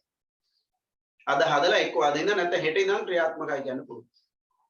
ඉතින් මේ සම්බන්ධයෙන් අර දඬුවමට භාජනය වෙච්ච කුමන්ත්‍රණකරුවෝ මොකද කරුවේ? කෙලින්ම බ්‍රිතාන්‍යයේ ප්‍රිවි කවුන්සිලයට අපීල් කරුවා. අපීල් කරලා කිව්වා ලංකාවේ පාර්ලිමේන්තුවට බලයක් නැහැ අතීතයට බලපාන නීති සම්පාදනය කරන්න. ඒ නිසා මේ නීතිය අතීතයට බලපාන විදිහට ක්‍රියාත්මක වෙන එක වළක්වලා ඒ අයව නිදොස් කොට නිදහස් කරන්න කියලා ඉල්ලීමක් කරුවා. ඒ ඉල්ලීම බ්‍රිතාන්‍ය රාජාධිකරණය පිළි අරගෙන අර කුමන්ත්‍රණයට සහභාගී වෙච්ච අයව නිදොස් කොට නිදහස් කළා. මොකද ඒක වරදක් විදිහට තිබුණ නැති නිසා. එහෙමනම් අතීතයට බලපාන නීති සම්පාදනය කරන්න බෑ කියන එකයි එකෙන් ප්‍රකාශ වුණේ. එතකොට මේ බලය තිබුණේ අධිකරණයේ.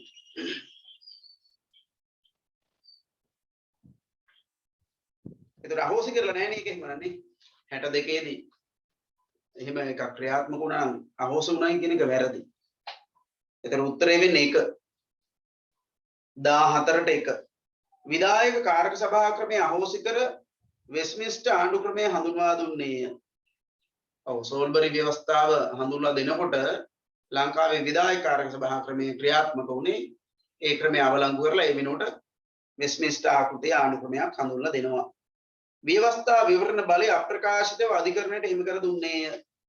මම අර ඉස්සරලා ප්‍රකාශ කරුවේ විස්තර කරුවේ අධිකරණ විවරණ බලය. ඒ කියන්නේ ව්‍යවස්ථාවට පටහැනි නීති හෝ විධායක ප්‍රතිපත්ති අවලංගු කිරීමට අධිකරණට ඇති බලය. ඒකට කියනවා අධිකරණ විමර්ශන බලය. එහෙම නැත්නම් ව්‍යවස්ථා විවරණ බලය. එහෙම නැත්නම් අධිකරණ විවරණ බලය. අධිකරණ ප්‍රතිනිරීක්ෂණ බලය. ඔය නොයෙක් නම් වලින් ඒකට හැඳින්වීම කරනවා.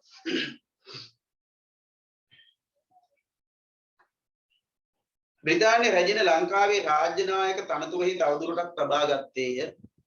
අධිකරණ ඇමති සෙනට් සභාවෙන් තෝරා ගත යුතු බවට නියම කළේය. ඔව් එතකොට මේකේ පළවෙනි ප්‍රකාශය වැරදි අනිත් ඒවා ඔක්කොම හරි. ඒ නිසා උත්තරේ 14ට 1. ප්‍රශ්න අංක 15 1948 සෝල්බරි පාර්ලිමේන්තුව අසමාන බලය සහිත මණ්ඩල දෙකකින් සමන්විත විය. ඒ කියන්නේ මණ්ඩල දෙකට අසමාන බලතල තියෙන. එකක් බලවත් එකක් දුර්වලයි. නියෝජිත මන්ත්‍රී මණ්ඩලයට සාපේක්ෂව සෙනසු සභාව දුර්වලයි. නාමකරණයෙන් සහ තෝරාපත් කළ මන්ත්‍රීවරුන්ගෙන් සමන්විත විය. තෝරාපත් කරනවා කියන්නේ ජනතාව තමන්ට ලැබිලා තියෙන ඡන්ද බලය උපයෝගී කරගෙන മന്ത്രിවරුන්ව තෝරාගෙන පාර්ලිමේන්තුවට යවනවා. ඒකට තෝරාපත් කරනවා කියලා කියන්නේ. පත් කරනවා කියලා කියන්නේ කවුරු හරි කෙනෙක් නම් කිරීම මත ව්‍යවස්ථායකට පත් කරනවා. ඒතකොට නාමකරණයෙන් පත් කරපු අය තෝරාපත් කරපු අය දෙගොල්ලක් හිටියා. ස්ථාපිත කර ලැබුවේ පාර්ලිමේන්තු ස්වාධිපත්‍ය එතන දියන්න මහ ප්‍රාණ වෙන්න ඕන. සෝදුපත් බැලීමේ දුර්වලතා. ස්ථාපිත කර ලැබුවේ පාර්ලිමේන්තු ස්වාධිපත්‍ය පිළිබඳ මූල ධර්මය පදනම් කරගෙන යන. ඔව් පාර්ලිමේන්තු ස්වාධිපත්‍ය කියලා කියන්නේ පාර්ලිමේන්තුවට සියලු ආකාරයේ බලතල කේන්ද්‍ර කරනවා. ලබා දෙනවා. ඒ කියන්නේ නීති සම්පාදනය, නීති ක්‍රියාත්මක කිරීම, යුක්තිය පසුදැලීම කියන ත්‍රිවිධ අංශයන්ට අදාළ බලතල පාර්ලිමේන්තුව වෙත ලබා දෙනවා. ඒතකොට එහෙම සියලු ආකාරයේ බලතල පාර්ලිමේන්තුවට ලැබුණොත් පාර්ලිමේන්තුවට පුළුවන් අධිකරණයයි විධායකයයි දෙකම Tamanට ඕන විදිහට හසුරවා ගන්න. බ්‍රිතාන්‍යයේ තියෙන මේ ක්‍රමය. බ්‍රිතාන්‍යයේ ආණ්ඩු ක්‍රම ව්‍යවස්ථාව කියලා ලිඛිත එකක් නැහැ. නමුත් සම්ප්‍රදායන් අනුව ඒ රටේ අධිකරණය සහ විධායකය කියන දෙකම පාර්ලිමේන්තුවට යටත්වයි තියෙන්නේ. 72 ලංකාවේ නිර්මාණය කෙරුවේ එවැනි ව්‍යවස්ථා දායකයන්. හැබැයි සෝල්බරි පාර්ලිමේන්තුවට එවැනි බලයක් තිබුණේ නැහැ. පාර්ලිමේන්තුවේ බලය ඉක්මවා ගියා අධිකරණය. ඒ කියන්නේ අධිකරණයට පහළින් තමයි පාර්ලිමේන්තුව තිබුණේ. එහෙනම් එතන පාර්ලිමේන්තු ස්වාධිපත්‍ය තියෙන්න විදිහක් නැහැ. ආයතන තුනෙන් බලගතු සහ උත්තරීතර ආයතනය බවට ව්‍යවස්ථා දායකයෙක් පත් වෙනවා නම් ආන් අපි කියනවා පාර්ලිමේන්තු ස්වාධිපත්‍ය. හරි. ඒතකොට මේ ප්‍රකාශය වැරදි. උත්තරේ වෙන්නේ 3 එතකොට. 4 29 දෙක වගන්තියේ යටත්ව නීති පැනවීම බලයේ භුක්ති විඳේය. 29 දෙකෙන් කියවනේ අර යම් ආගමකට විශේෂ වරප්‍රසාද හිමි වන ආකාරයේ නීති පැනවීම නොකළ යුතුයි. යම් ආගමකට විශේෂ අසාධාරණයක් වන ආකාරයේ නීති පැනවීම නොකළ යුතුයි. යම් වාර්ගික කණ්ඩායමකට අසාධාරණයක් වන ආකාරයට එහෙම නැත්නම් විශේෂ වරප්‍රසාද හිමි වන ආකාරයට නීති පැනවීම නොකළ යුතුයි නේද? එහෙම කොන්දේසි දාලා තිබුණා. 29 දෙකෙන් නියෝජිත මන්ත්‍රී මණ්ඩලයට වැඩි කාර්යභාරයක් පවරන ලදී. ඔව් පාර්ලිමේන්තුවේ වැඩි කාර්යභාරයක් පැවරුනේ නියෝජිත මන්ත්‍රී මණ්ඩලයට. ප්‍රශ්න අංක 15ට උත්තරේ 3.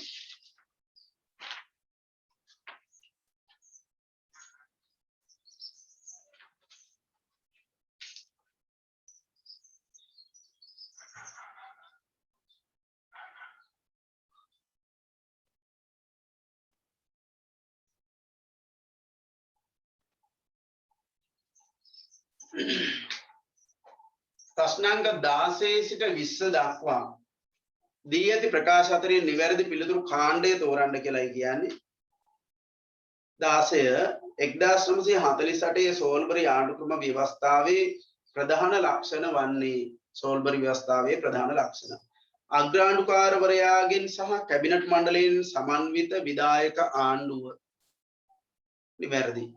අග්‍රාණ්ඩුකරු සෙනෙට් සභාව හා මහජන මණ්ඩලය ඒ කියන්නේ මහජන මන්ත්‍රී මණ්ඩලය කියන එක යන කොටස් තුනෙන් සමන්විත පාර්ලිමේන්තුව නිවැරදි.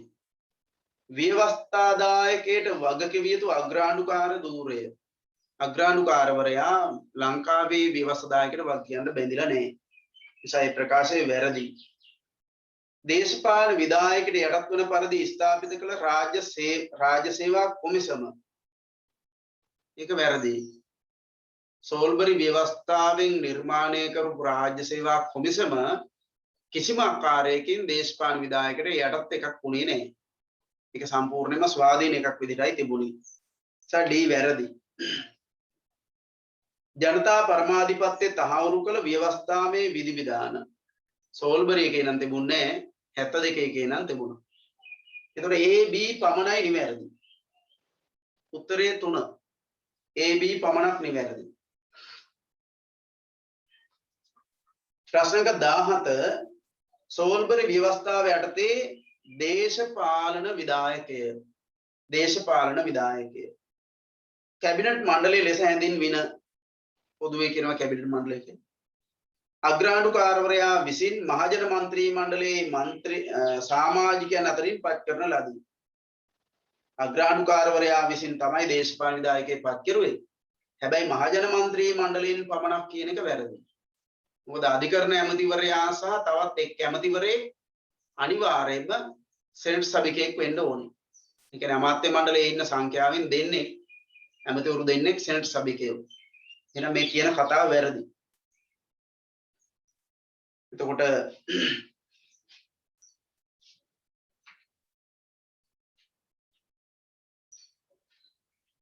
B වැරදි. අග්‍රාණ්ඩුකරුගේ නායකත්වයෙන් ගොඩනැගුණු අමාත්‍යවරු කණ්ඩායමකි. නෑ ඒක නායකත්වය දරුවේ අගමැතිවරයා. එතකොට C වැරදි.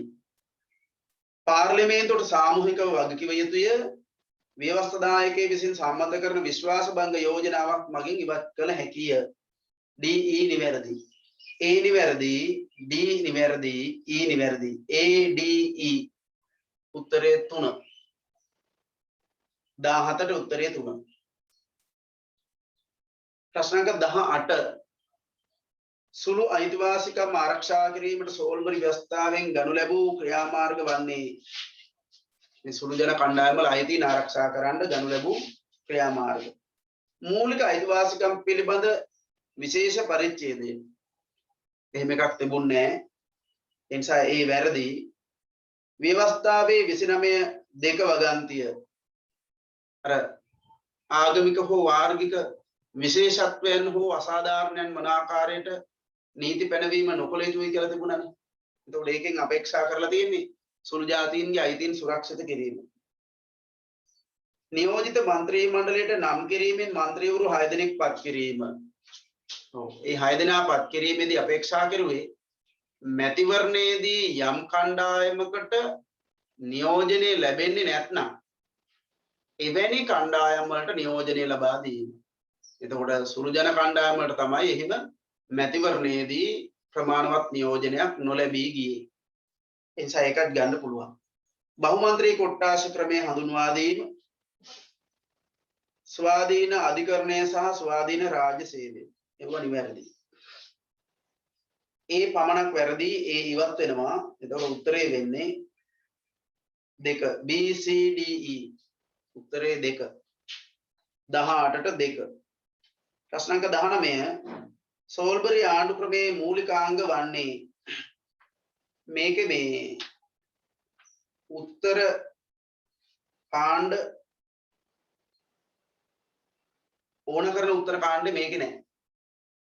අපි ඒක බලමු. බ්‍රිතාන්‍ය කිරීටේ නායකත්වයේ සහිත ආණ්ඩු ක්‍රමය.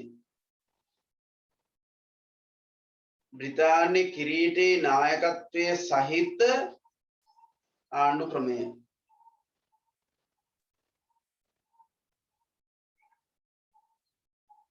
ඔව් ඉතින් බ්‍රිතාන්‍යයේ කිරීටය නැත්නම් රැජිනමනේ අපි රාජනායකයා වශයෙන් පිළිගත්තේ. එතකොට එයාගේ නායකත්වයෙන් තමයි මේක ක්‍රියාත්මක වෙලා තියෙන්නේ. ඒතකොට ඒ හරියි.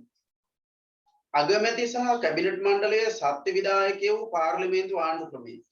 ඒක හරිනේ වෙස්ට්මින්ස්ටර් ක්‍රමයක් නේ ක්‍රියාත්මක වුණා කියලා කිව්වේ. නීති සම්පාදනයේහිලා පූර්ණ බලය සහිත දී මණ්ඩල ව්‍යවස්ථාදායකය. 29 දෙක කඩ වෙන ආකාරයට නීති පනවන්න බෑයි කියලා කිව්වා. අතීතයට බලපාන නීති පනවන්න බෑයි කියලා කිව්වා. ව්‍යවස්ථාවට පටහැනි නීති පනවන්න බෑයි කියලා කිව්වා. එතකොට එහෙමනම් නීති සම්පාදනයේහිලා පූර්ණ බලයක් තියනවා වෙන්න බෑ. ඒතකොට වැරදි. C වැරදි. බ්‍රිතාන්‍ය රාජාධිකරණයේ මුල් කරගත් අධිකරණ ක්‍රමය. ඔව් අධිකරණ පද්ධතියේ ඉහළින්ම තිබුණේ බ්‍රිතාන්‍ය රාජාධිකරණ. ඒ නිසා D නිවැරදි. අධිකරණයේ සහ රාජ්‍ය සේවයේ ස්වාධීනත්වය උදෙසා පත් කළ කොමිෂන් සභා දිත්වය. ඔව් නිවැරදි. ඉතින් උත්තරේ එන්න ඕනේ A B D E කියලා. A B D E. A B D E. මේ වෙලා තියෙන්නේ මේ අර හතරවෙනි පිළිතුරේ එක අකුරක් නැතිවයි වැදිලා තියෙන්නේ. ඒ කියන්නේ අකුර ටයිප් වෙලා නැති හරි මොකක් හරි වෙලා තියෙනවා. ඒකයි වෙලා තියෙන්නේ. උත්තරේ එන්න ඕනේ A B D E. A B D E කියලා උත්තරේ එන්න ඕනේ. A B D E කියලා උත්තරේ එන්න ඕනේ. 19ට උත්තරේ A B D E. ප්‍රශ්න අංක 20 1948 ආණ්ඩු ක්‍රම ප්‍රතිසංස්කරණ ලංකාව වෙනුවෙන් නීති පැනවීමට බ්‍රිතාන්‍ය පාර්ලිමේන්තුව භුක්ති විඳි බලය අහෝසි කළේය. ඒක වැරදි. සෝල්බරි ව්‍යවස්ථාවෙන් විශේෂ විධිවිධානයක් සලස්වලා තිබුණා. ලංකාවේ පාර්ලිමේන්තුව ඉල්ලීමක් කෙරුවොත් බ්‍රිතාන්‍ය පාර්ලිමේන්තුවෙන් එහෙනම් නීති සම්පාදනය කරලා දෙන්න පුළුවන් ඒගොල්ලන්ට. ඒගොල්ලෝ ලංකාව සම්බන්ධයෙන් නීති සම්පාදනය කරනවා. ලංකාවේ පාර්ලිමේන්තුවෙන් ඉල්ලීම ලංකාවේ පාර්ලිමේන්තුව විසින් බ්‍රිතාන්‍ය පාර්ලිමේන්තුවෙන් ඉල්ලීමක් කෙරුවොත් යම් කරුණක් සම්බන්ධයෙන් නීති සම්පාදනය කරලා දෙන්න කියලා එවන් අවස්ථාවන්ට මැදිහත් වෙන්න ඉඩ දීලා තිබුණා සෝල්බරි ආණ්ඩු ක්‍රම ව්‍යවස්ථාවෙන්. ඒ නිසා මේක අහෝසි කරයි කියන එක වැරදි. බ්‍රිතාන්‍ය ආණ්ඩුව මගින් ලංකාවට හඳුන්වා දුන් අවසාන ආණ්ඩු ක්‍රම ප්‍රතිසංස්කරණය විය. ඔව් 1946 දී හඳුන්වා දෙන්නේ. ඒ කියන්නේ නිදහස ලබා දීමට පෙර. ඒතකොට ලංකාවට හඳුන්වා දෙන අවසාන ආණ්ඩු ක්‍රම ප්‍රතිසංස්කරණය. පොදු රාජ්‍ය මණ්ඩලය තුල සමාජිකත්වයේ සහිතව ලංකාවට ඩොමිනියන් තත්ත්වය ප්‍රදානය කළේය. ඩොමිනියන් තත්ත්වය කියලා කියන්නේ අර්ධ නිදහස. පූර්ණ නිදහස ලැබෙන්නේ යටත් විජිතය කියන සංකල්පය අවසන් වෙනවා. නමුත් රාජ්‍ය නායකයා විදිහට පිළිගන්නේ බ්‍රිතාන්‍යයේ කිරීටය. රජු හෝ රැජින. එතකොට එහෙම ගත්තාම අපි පූර්ණ නිදහසක් ලබන්නේ අර්ධ නිදහසක් තමයි ලබන්නේ. D බ්‍රිතාන්‍ය ආණ්ඩු ක්‍රම ආකෘතිය පදනම් කරගත් කැබිනට් ආකෘතියේ ආණ්ඩු ක්‍රමයක් හඳුන්වා දුන්නේය. ඒක නිවැරදි. අවසාන අධිකරණ බලය බ්‍රිතාන්‍ය ප්‍රිවි කවුන්සිලට පවරා දුන්නේය. ඒකත් හරි. එතකොට උත්තරේ A වැරදි. B C D E. B C D E. ඒ කියන්නේ උත්තරේ දෙක.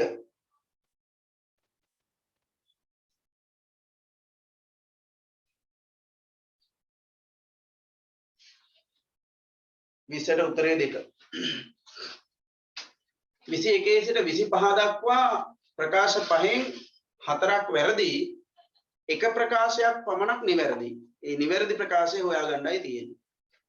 සෝල්බරි අග්‍රාණ්ඩුකාරවරයා අගමැති විසින් පත් කරයි කියන එක වැරදි. හේතුව බ්‍රිතාන්‍ය කිරීටය විසින් පත් කෙරුවේ. ආණ්ඩුවේ වැඩ කටයුතු වල නායකයා විය. ආණ්ඩුවේ වැඩ කටයුතු වල නායකයා වෙන්නේ අගමැති. නිසා ඒකත් වැරදි. සිය කාර්යභාරය ඉටු කිරීම සම්බන්ධයෙන් මෙරට පාර්ලිමේන්තුවට වගකීමට බැඳී සිටියේය. ඒකත් වැරදි.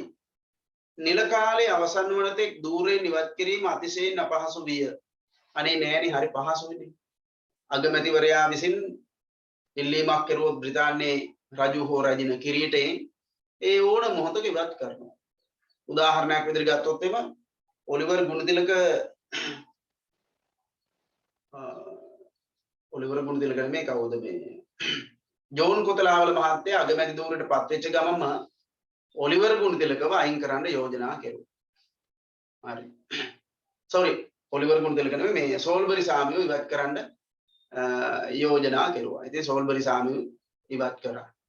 සිරිමාව බණ්ඩාරනායක අගමැතිවරිය අර කුමන්ත්‍රණයෙන් පස්සේ ඔලිවර් ගුණතිලකව අයින් කරන්න යෝජනා කෙරුවා. ඒ ශනකයෙන් අයින් කරලා දැම්මා. මොකද කුමන්ත්‍රණයේ ප්‍රධානම මහමූලකාරයා තමයි ඔලිවර් ගුණතිලක අග්‍රාණුකාරවරයා. එයාට එහෙම නඩු දාන්න මුකුත් කරන්න බෑනේ. ඉතින් ඒ හින්දා මොකද කෙරුවේ?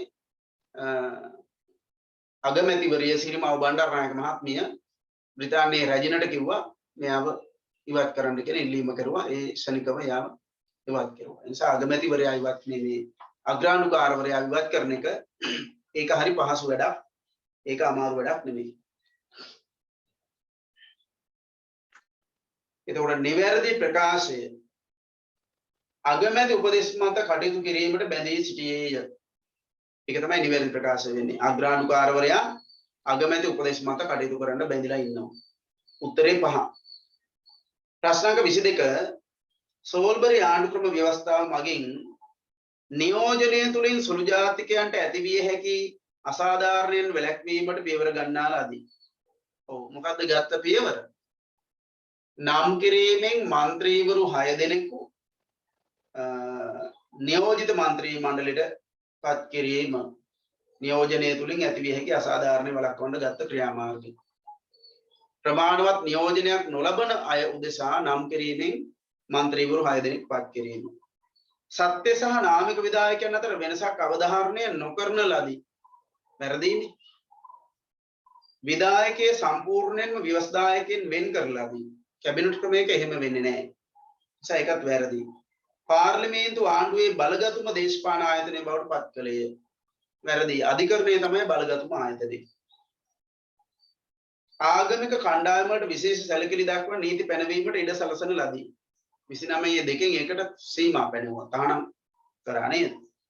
එහෙනම් නිවැරදි ප්‍රකාශය වෙන්නේ 1 22ට 1. ප්‍රශ්නාංක 23 සෝල්බරි ආණ්ඩුක්‍රමය යටතේ අගමැතිවරයා කැබිනට් මණ්ඩලයේ බහුතර කැමැත්ත මත ධූරයේ රැඳී සිටියේය. කැබිනට් මණ්ඩලයේ බහුතර කැමැත්ත මත නෙවෙයි පාර්ලිමේන්තුවේ බහුතර කැමැත්ත මත රැඳී සිටින්නේ.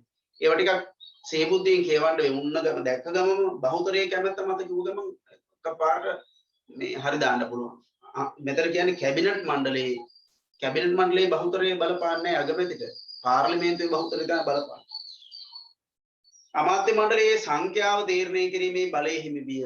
ඔව් අමාත්‍ය මණ්ඩලයේ කී දෙනෙක් විය යුතුද කියලා තීරණය කරන්නේ අගමැතිවරයා. ඒක නිවැරදි. රාජ්‍ය නායකයා අගමැති නෙමෙයි. රාජ්‍ය නායකයා වෙන්නේ අග්‍රාණුකාරවරයා. ඍජු මහජන ඡන්දයෙන් තොරගත්තේ නැහැ. ව්‍යවස්ථායකේ බහුතර විශ්වාසය ඇති മന്ത്രിවරයාව තමයි අග්‍රාණුකාරවරයා විසින් අගමැති ධූරයට පත් කරන්නේ. අමාත්‍ය මණ්ඩලයේ විසිර ගියොත් අනිවාර්යයෙන්ම අගමැති විසිර යා යුතුයි. නිසා දෙවෙනි ප්‍රකාශයේ පමණක් නිවැරදි. 23ට උත්තරේ 2. ප්‍රශ්නාංක 24 සෝල්බරි ව්‍යවස්ථාවට අනුව සෙනෙට් සභාව සමාජිකයන් 30 දෙනෙකුගෙන් සමන්විත වෙන්නේ. පළමු ප්‍රකාශය කියන 15 දෙනෙකුගෙන් සමන්විතයි කියලා. ඒතර ප්‍රකාශය වැරදි. මහජන මැතිවරණයකින් තෝරාගත් නියෝජිතයන්ගෙන් සමන්විත විය. ඒකේ ඉන්න කිසිම කෙනෙක්ව ජනතාව තෝරන්නේ නැහැ. නියෝජිත മന്ത്രി මණ්ඩලයේ භුක්ති විඳි බලතලවල සමාන බලතල භුක්ති විඳේය කියනවා. නියෝජිත മന്ത്രി මණ්ඩලයට සාපේක්ෂව සෙනට් සභාව අතිශයින්ම දුර්වලයි. පනත් ප්‍රමාද කිරීමේ බලයක් හිමි නොවිය. මුදල් පනතක් දින 30කුත් සාමාන්‍ය පනතක් මාස 6කුත් ප්‍රමාද කරන්න බලය හිමි වුණා. මුදල් පනත් ආරම්භ කිරීමේ බලය හිමි නොවිය. ආන්න ඒක සත්‍යයි. මුදල් පනත් ආරම්භ කරන්න සෙනසු සභාවට බලය තිබුණේ නැහැ. 24ට උත්තරේ 5. ප්‍රශ්න අංක 25 සෝල්බරි ව්‍යවස්ථාව යටතේ නියෝජන ක්‍රමය සමානුපාතික නියෝජන ක්‍රමයේ භාවිතයට ගන්නා ලදී. වැරදි. සරල බහුතර ක්‍රමයේ භාවිතයට ගත්තේ. සියලු ඡන්ද කොට්ටාස බහුමන්ත්‍රී කොට්ටාස විය නෑ. බහුමන්ත්‍රී කොට්ටාස 5යි ක්‍රියාත්මක වුණේ. අවස්ථා දෙකකදී වෙනස් වුණා. නියෝජිත මන්ත්‍රී මණ්ඩලයේ සියලු නියෝජිතයන් ඡන්දයෙන් තෝරා ගන්නා ලදී. 6 දෙනෙකු නම් කිරීමෙන් පත් කෙරුණා. සුළු ජාතීන්ට සාධාරණ නියෝජනයක් ලබා දීමට සමත් විය. සුළු ජාතීන්ට සාධාරණ නියෝජනයක් ලැබුණේ නැහැනේ අර මේ ජනගහනය සහ භූමිය මත ඡන්ද කොට්ටාස බෙදා වෙන් කරලා නියෝජිතයන් තෝරගන්න සැලැස්සුවේ. එතකොට එක ඡන්ද කොට්ටාසයකින් එක මන්ත්‍රීවරයයි තෝරගත්තේ. ඉතින් එහෙන් බලපුවාම රටේ අති බහුතරය සිංහල ජනතාව. ඒ හින්දා යම් ඡන්ද කොට්ටාසයක සුළු ජාතිකයන් සැලකිය ප්‍රමාණයක් ජීවත් වුණා. එතනින් නියෝජනයක් ලැබුණේ බහුමන්ත්‍රී කොට්ටාසයක් කරලා නම් විතරයි. යම් ඡන්ද කොට්ටාසයක සුළු ජාතීන් හිටියා ඒක බහුමන්ත්‍රී කොට්ටාසයක් නොවේ නම් බොහෝ වෙලාවට සිද්ධ වුණේ සිංහල නියෝජිතෙක් තේරීපත් වීම. ඒ නිසා සාධාරණ නියෝජනයක් ලබා දීමට සමත් වුණාය කියන එක වැරදි. භූමිය සහ ජනගහනය යන සාධක පදනම් කරගෙන ඡන්ද කොට්ටාස බෙදා දක්වන ලදී. ඒක හරි. භූමිය වර්ග සතු 3000යි ජනගහනය 75000යි කියන සාධක තමයි යොදාගත්තේ. උත්තරේ 5. 25 වෙනි ප්‍රශ්නෙට උත්තරේ 5. ප්‍රශ්න අංක 26 දැන් දන්නවා මේකේ රටාව ඔයාලා. සෝල්බරි ආණ්ඩුක්‍රම ව්‍යවස්ථාව මගින් රාජ්‍ය සේවයේ සහ අධිකරණයේ ස්වාධීනත්වය තහවුරු කිරීමට පියවර ගන්නා ලදී. ඔය වෙනුවෙන් කොමිසම සභා දෙකක් ස්ථාපිත කරුවා නේද? නිවැරදි සත්‍යයි. සෝල්බරි ව්‍යවස්ථාවෙන් සමාජිකයන් තිදෙනෙකුගෙන් සමන්විත රාජ්‍ය සේවා කොමිසම ස්ථාපිත කරන ලදී. නිවැරදි. දැන් උත්තරේ 5ද 1ද? ඔව් ඔයාලා කියන්න බලන්න. උත්තරේ 5ද 1ද?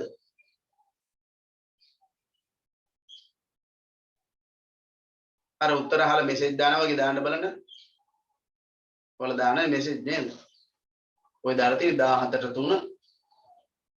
එහෙම දාලා තියෙන්නේ නේද? උත්තරේ 5ද 1ද?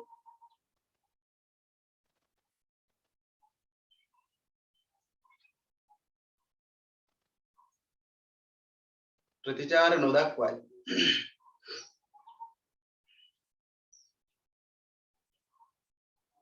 පහ නේද කියලා අහනවා. එක්කෙනෙක්. ඔව් වෙනත් අයගේ ප්‍රතිචාර?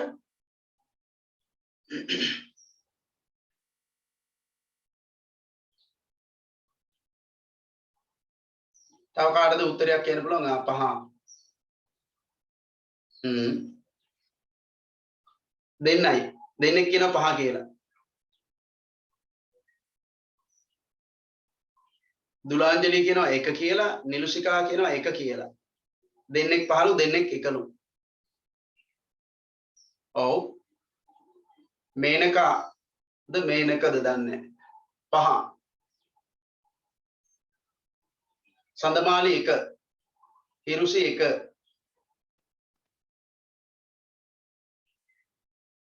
ඔව්.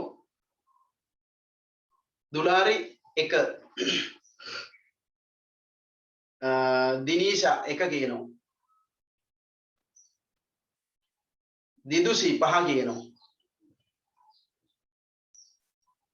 නිමේෂා දිල්හාරි 1 කියනවා. සමුදුනි 1 කියනවා. නදීෂා 1 කියනවා. හරි. රයිට්. දැන් ඔන්න මේ වගේ තැන්වලදී ඔයාලා යම් ප්‍රමාණයකට පටලැවෙනවා. හරිද?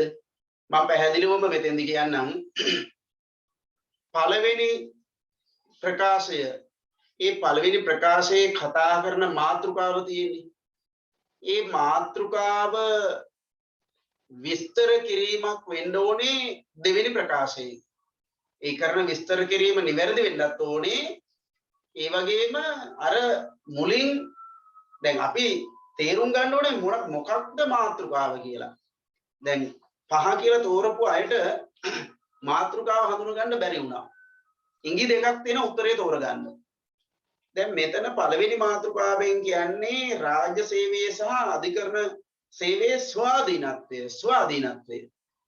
එහෙමනම් දෙවෙනි ප්‍රකාශයේ විස්තර කිරීම අධිකරණයටයි රාජ්‍ය සේවයටයි දෙකටම අදාළව සිද්ධ වෙලා තියෙන්න බැරි. හැබැයි එතන කියන්නේ සෝල්බරි ව්‍යවස්ථාවෙන් සමාජිකයන් දෙදෙනෙකුගෙන් සම්බන්ධිත රාජ්‍ය සේවා කුම්සමක් ස්ථාපිත කරලා දී. එතන ස්වාධීනත්වයක් පිළිබඳව කියලා නැහැ. අනිත් පැත්තෙන් අධිකරණය ගැන නෙමෙයි එතන රාජ්‍ය සේවය ගැන පමණයි කියලා තියෙන්නේ. අතන කතා කරන්නේ අධිකරණය සහ රාජ්‍ය සේවයේ ස්වාධීනත්වය. එහෙනම් ඒකයි මෙතන විස්තර වෙන්න ඕනි. ඒ නිසා උත්තරේ පුතේ එන්නේ එතෙන්ට එක උත්තරේ පහ නෙමෙයි. දැන් මේ chart එකේ උත්තර තේරීමේ විශේෂත්වය තමයි එකක් වැරදුනොත් තව එකක් අනිවාර්යෙන් වරදිනවා. මොකද මේකේ උත්තරේ එන්නේ අනිවාර්යෙන්ම වර්ග පහෙන් උත්තර පහ එන්නේ. ඒ කියන්නේ එක උත්තරේ එකපාරයි එන්නේ. දෙක එකපාරයි, තුන එකපාරයි, හතර එකපාරයි, පහ එකපාරයි. 1 2 3 4 5 කියන උත්තර පහ තමයි මේ වගුවේ තියෙන ප්‍රශ්න පහට එන්නේ. ඒ කියන්නේ දැන් ඔයාලා තේරුවා නම් උත්තරේ පහ කියලා අනිවාර්යයෙන්ම තවත් ප්‍රශ්නයක් වැරදිලා තියෙනවාමයි. ඒ නිසා හරියට තේරුම් ගන්න හොයාගන්න තියෙන ඉංග්‍රීසිය තමයි මොකද්ද? ඉස්සරලා පළවෙනි ප්‍රකාශයේ සත්‍යද කියලා හොයාගන්න. ඊළඟට ඒකේ මාතෘකාව එළියට ගන්න හොයාගන්න. ඔයාලගේ දැනුමෙන් ඔයාලගේ අවබෝධයෙන් ඔයාලගේ මාතෘකාව හඳුනා ගන්න. දැන් පළවෙනි ප්‍රකාශයෙන් කතා කරන්නේ අධිකරණය සහ රාජ්‍ය සේවයේ ස්වාධීනත්වය. එහෙනම් මේ දෙකේම ස්වාධීනත්වය පිළිබඳ විස්තර කිරීමක් දෙවෙනි ප්‍රකාශයේ තිබිය යුතුයි පුතේ මතක තියාගන්න. right? එහෙනම් ඔන්න 26ට උත්තරේ 1 එන්නේ. පහ නෙමෙයි. 27 මූලික අයිතිවාසිකම් සෝල්බරි ව්‍යවස්ථාවේ ප්‍රධාන අන්තර්ගතයක් විය. වැරදි. මූලික අයිතිවාසිකම් තිබුණේ. ඒතර අසත්‍යයි. සෝල්බරි ව්‍යවස්ථාවෙන් අගමැතිවරයාට එරෙහිව විශ්වාසභංග යෝජනා ගෙනීමට සෙන්ට් සභාවට බලය පවරා දුන්නේය. සෙන්ට් සභාවට ඒ බලය තිබුණේ නැහැ. එහෙනම් ඒකත් අසත්‍යයි. අසත්‍යයි උත්තරේ 4. ප්‍රශ්නක 28 සෝල්බරි සභාවේ පත් කළ සෑම අග්‍රාණ්ඩුකරුවෙක්ම බ්‍රිතාන්‍ය ජාතිකයන් විය. දෙන්නෙක් බ්‍රිතාන්‍ය ජාතිකයන් වුණා. කවුද? හෙන්රි මාර්ක් මේසන් මුව එක්කෙනයි සෝල්බරි සාමි දෙන්නයි. ඒගොල්ලෝ බ්‍රිතාන්‍ය ජාතිකයන්. ඔලිවර් ගුණතිලක සහ විලියම් ගෝපාලව ඒගොල්ලෝ මේ රටේ පුරවැසියන්. ඒ නිසා ඒ ප්‍රකාශය අසත්‍යයි. අග්‍රාණ්ඩුකාරවරයා පත් කිරීම බ්‍රිතාන්‍ය කිරීටයේ කාර්යයක් විය. සත්‍යයි. අසත්‍යයි සත්‍යයි උත්තරේ 3. ප්‍රශ්නක 29 සෝල්බරි ව්‍යවස්ථාවේ 29 දෙක වගන්තිය මගින් පාර්ලිමේන්තුවේ නීති සම්පාදන බලයට සීමා පැනවීය. සත්‍යයි. 1948 සෝල්බරි ව්‍යවස්ථාව මගින් පාර්ලිමේන්තුව කැඳවීම සහ කල්තැබීම අගමැතිවරයාට පැවරුවේය.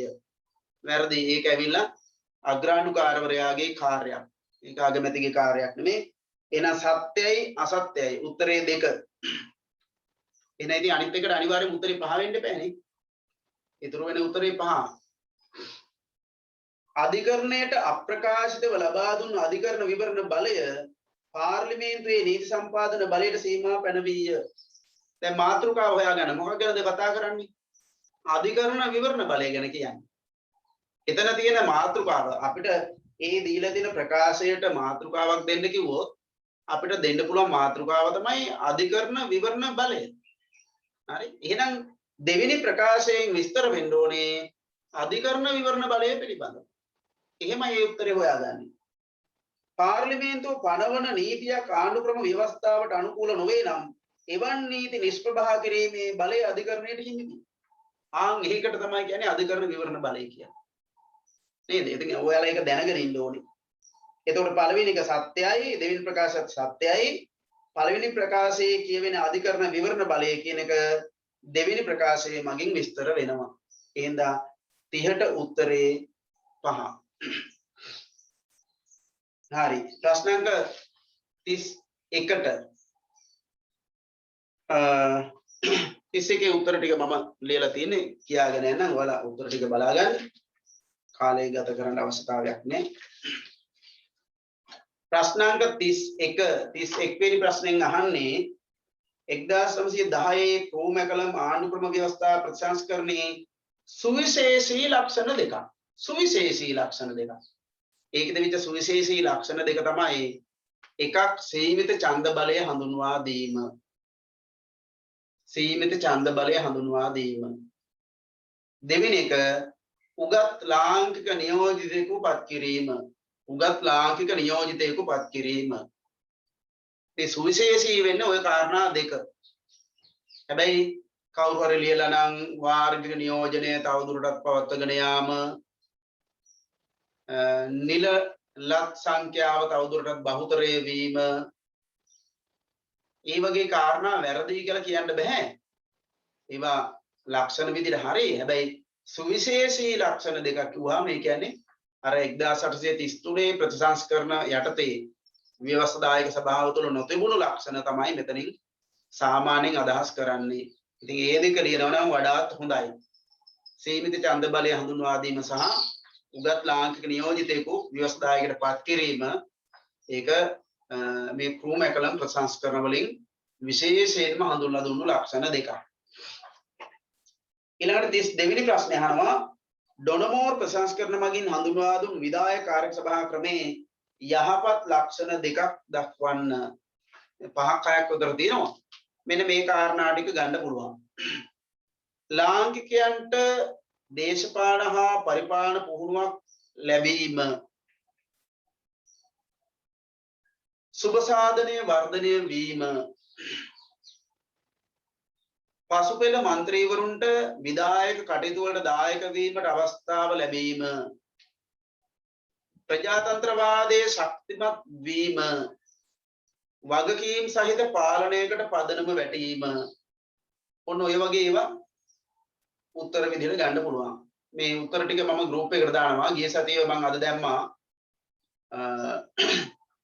මොකද මේ වීඩියෝ එක දැම්මට පස්සේ අද පන්තියට සහභාගී වෙන්නේ නැති අය වීඩියෝ එක බලන්න ඉස්සලා පේපර් එක කරලා ඒ ඔක්කොම ටික වෙලා ඉවරුනාට පස්සේ මම උත්තර ටික දාන්නේ.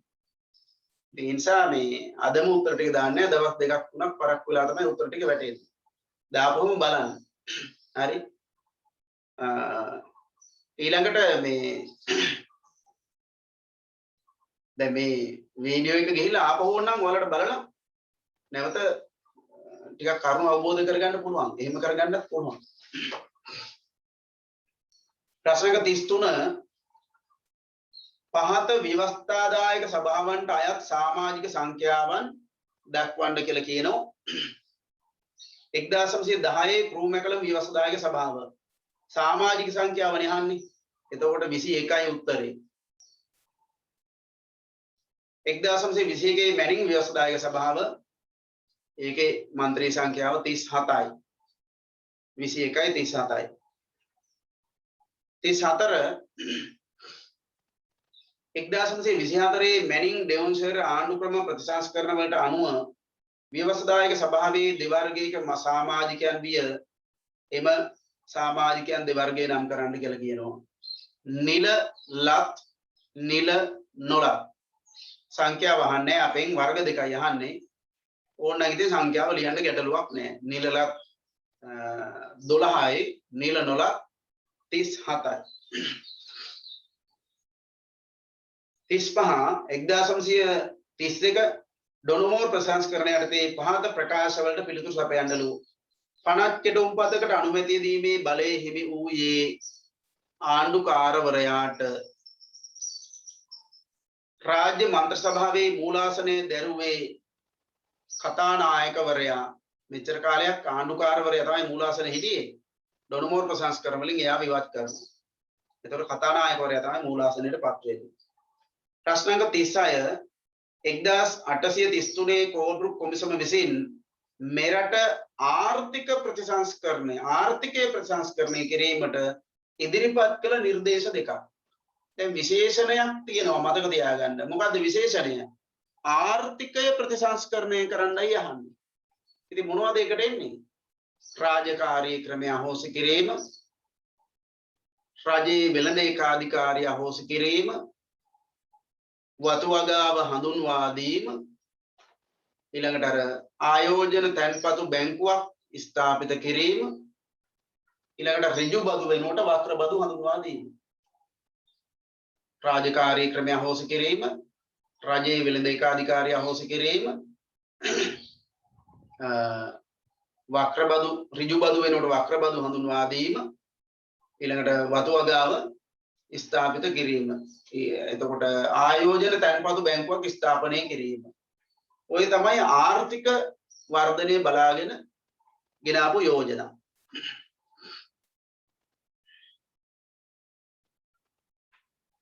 අපිට ඕන මේ රාජ්‍ය සේවයේ ප්‍රතිසංස්කරණය කිරීමක් ගන්න පුළුවන්. හරි රාජ්‍ය සේවයේ ප්‍රතිසංස්කරණය කිරීමක් ගන්න පුළුවන්. ප්‍රශ්න අංක 37 පහත ප්‍රකාශනට අදාළ ආණ්ඩු ක්‍රම ප්‍රතිසංස්කරණ නම් කරන්න කියනවා. ව්‍යවස්ථාදායකයේ සහ විධායකය අතර සම්බන්ධතාවයේ බිඳ වැටීම 1924 ප්‍රතිසංස්කරණ කියලා තිබුණත් හරි, මැනින් ඩෙවොන්ෂයර් ප්‍රතිසංස්කරණ කියලා තිබුණොත් ඒත් හරි. ලාංකිකයන්ට අර්ධ වගකීමක් පැවරීම ඩොනමෝර් ප්‍රතිසංස්කරණ නැත්නම් 1931 ප්‍රතිසංස්කරණ. ඊට පස්සේ 1924 38 වෙනි ප්‍රශ්නේ 1924 මැනින් ඩෙවොන්ෂයර් ආණ්ඩු ක්‍රම ප්‍රතිසංස්කරණවල සුවිශේෂී ලක්ෂණ දෙකක් දක්වන්න කියනවා. මෙන්න මේවා ටික තමයි ඒකට අදාළ වෙන්නේ. 38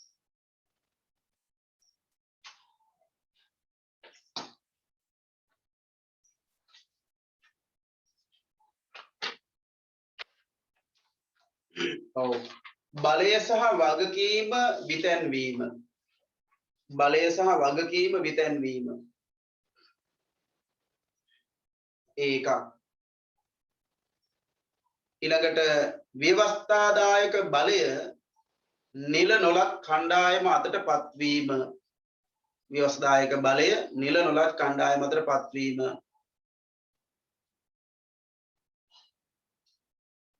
ඊළඟට සීමිත ඡන්දයෙන් තෝරා ගන්නා සංඛ්‍යාව බහුතරය වීම. සීමිත ඡන්දයෙන් තෝරා ගන්නා සංඛ්‍යාව බහුතරය වීම. කවුරු හරි ලියලා නම් වාර්ගික නියෝජනයේ තවදුරටත් ක්‍රියාත්මක වීම.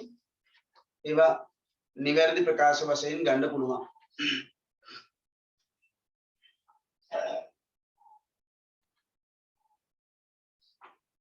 ප්‍රශ්න අංක 39 පහත සඳහන් යෝජනා හඳුන්වා දුන් ආණ්ඩු ක්‍රම ප්‍රතිසංස්කරණ දෙක නම් කරන්නලු. වාර්ගික නියෝජනය 1833 ප්‍රතිසංස්කරණ. එහෙම නැත්නම් කෝල්බෘක් කැමරන් ප්‍රතිසංස්කරණ. විධායක කාර්ය සභා ක්‍රමය ඩොනමෝර් ප්‍රතිසංස්කරණ. එහෙම නැත්නම් 1931 ප්‍රතිසංස්කරණ. ප්‍රශ්න අංක 40 පහත ප්‍රකාශයන්ට අදාළ ආණ්ඩු ක්‍රම ප්‍රතිසංස්කරණ නම් කරන්න කියනවා. වාර්ගික නියෝජනය අහෝසි කිරීම ඩොනමෝර් ප්‍රතිසංස්කරණ. සීමිත ඡන්ද බලය හඳුන්වා දීම ක්‍රූ මැකලම් ප්‍රතිසංස්කරණ. එහෙම නැත්නම් 1911 ප්‍රතිසංස්කරණ 1910 ප්‍රතිසංස්කරණ කියලා ලියලා නම් උත්තර නිවැරදි.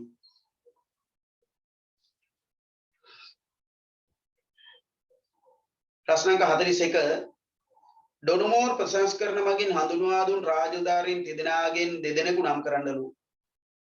මහලේකම්, නීති ලේකම්, මුදල් ලේකම් කියන තුන් දෙනාගෙන් දෙන්නෙක් ලියලා තියෙන්න ඕන. මහලේකම්, නීති ලේකම්, මුදල් ලේකම්. මහලේකම් වෙනුවට කවුරු හරි රාජ්‍ය ලේකම් කියලා ලියලා නම් ඒත් නිවැරදි විදිහට පිළිගන්නවා. කවුරු හරි ලියලා නම් රාජ්‍ය ලේකම් සහ මහලේකම් කියලා එක ලකුණයි ලැබෙන්නේ. දෙකක් ලැබෙන්නේ. 42 ලාංකිකයන්ට වගකීම් පැවරීම සඳහා ඩොනමෝර් ප්‍රසංස්කරණ මගින් ඉදිරිපත් කළ යෝජනා දෙකක් නම් කරන්න. වගකීම් පවරන්න. වගකීම්. හරි? ඒතර වගකීම් පවරන්න ගෙන ආපු යෝජනා මොනවද? විධායක කාරක සභා ක්‍රමය, අමාත්‍ය මණ්ඩලය, රාජ්‍ය මන්ත්‍රණ සභාව. ඔය තුනෙන් දෙකක් තියෙන්න ඕනේ. විධායක කාරක සභා ක්‍රමය, රාජ්‍ය මන්ත්‍රණ සභාව, ඊළඟට අමාත්‍ය මණ්ඩලය කියන තුනෙන් දෙකක්. ප්‍රශ්නාංක 43 1931 ඩොනමෝර් ප්‍රසංස්කරණ මගින් විධායක කාර්ය සභා ක්‍රමයක් පිරිනැමීමට බලපෑ හේතු. මෙන්න මේවා ගන්න පුළුවන්. ලාංකික නියෝජිතයන්ට දේශපාලන හා පරිපාලන පුහුණුවක් නොවීම. ලාංකික නියෝජිතයන්ට දේශපාලන හා පරිපාලන පුහුණුවක් නොවීම. ලංකාව තුල දේශපාලන පක්ෂ ක්‍රමයක් නොවීම. ලංකාව තුල දේශපාලන පක්ෂ ක්‍රමයක් නොවීම. ව්‍යවස්ථාදායක සභාවේ සියලු නියෝජිතයන් විධායක කටයුතු වලට සහභාගී කරවා ගැනීම. ඒ කියන්නේ ලාංකික නියෝජිතව 58 දෙනා නේද? ජනතාවගේ පොදු ප්‍රශ්න වලට විසඳුම් ලබා දීම. සියලු දෙනා විධායක කටයුතු වලට සහභාගී කරවා ගැනීම, පොදු ප්‍රශ්න වලට විසඳුම් ලබා දීම. තව ගන්න පුළුවන් අනාගතයේදී වගකිව යුතු ආණ්ඩු ක්‍රමයක් ලබා දීමේ උවමනාව. අනාගතයේදී වගකිව යුතු ආණ්ඩු ක්‍රමයක් ලබා දීමේ උවමනාව. හරි. ඊළඟට ප්‍රශ්නාංක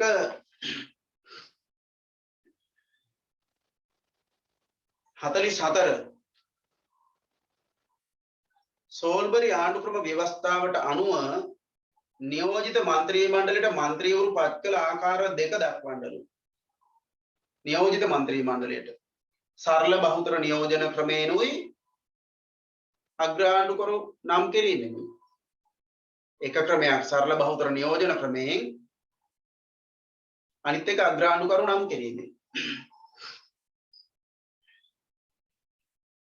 ප්‍රශ්නාංක 45 සෝල්බරි ව්‍යවස්ථාවට අනුව රාජ්‍ය නායක සහ ආණ්ඩුවේ නායක තනතුරු කවුරුන් විසින් දරයිදැයි දක්වන්න.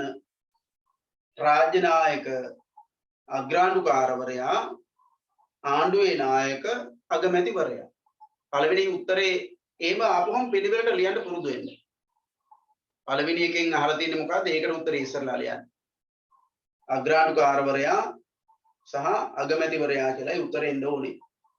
ප්‍රශ්නාංක 46 සෝල්බරි ව්‍යවස්ථාව සම්බන්ධයෙන් පහත ප්‍රකාශවලට පිළිතුරු සපයන්නලු.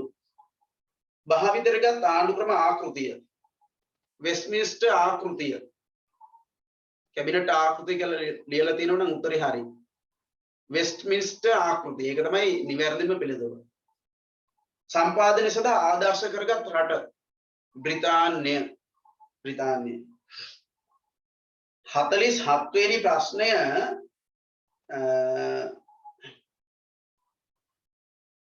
47 වෙනි ප්‍රශ්නය 1948 සෝල්බරි ව්‍යවස්ථාව යටතේ පිහිට වූ සෙනෙට් සභාවට නියෝජිතයන් පත් කළේ ක්‍රම දෙකක් අනුවය.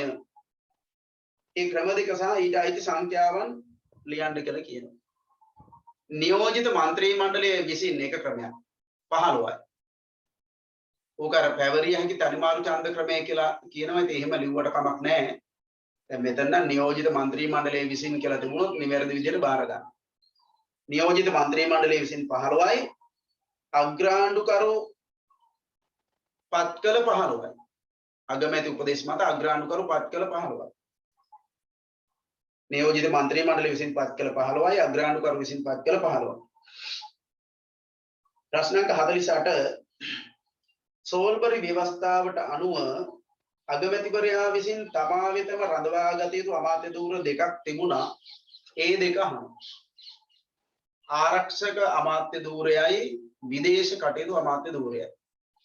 ආරක්ෂක අමාත්‍ය ධූරය, විදේශ කටයුතු පිළිබඳ අමාත්‍ය ධූරය.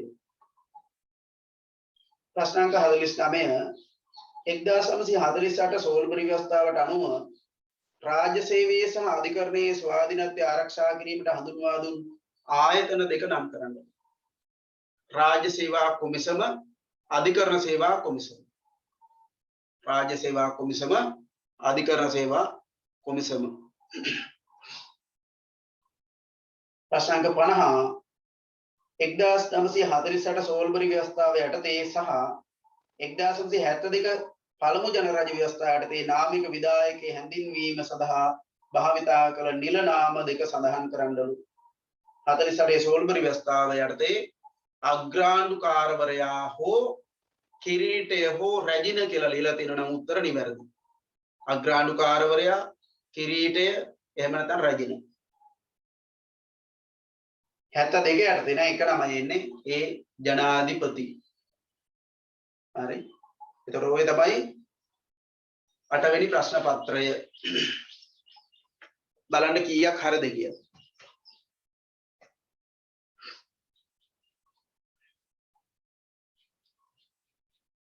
අද මේ සහභාගී වෙලා ඉන්න කට්ටිය අඩුයි හැබැයි නේද? ගිය සතියේ මට මතක හැටියට 60ක් විතර කිට්ටු වෙන්න හිටියා.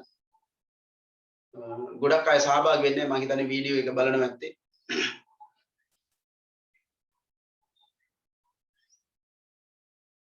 ඔව්. එක ප්‍රශ්නයක් අතහැරෙනවා එකම ප්‍රශ්නේ දෙපාරක් ඇවිල්ලා තියෙනවා. ඒක සෝදුපත් බැලීමේ දෝෂ ටිකක් තියෙනවා මේකේ. එතකොට 98න් තමයි ලකුණු එන්නේ. අපි අර එකට නිකන් ලකුණු දෙකක් දාගත්තොත් එම 100න්. කවුරු ඉන්නද 100න් 100ක්?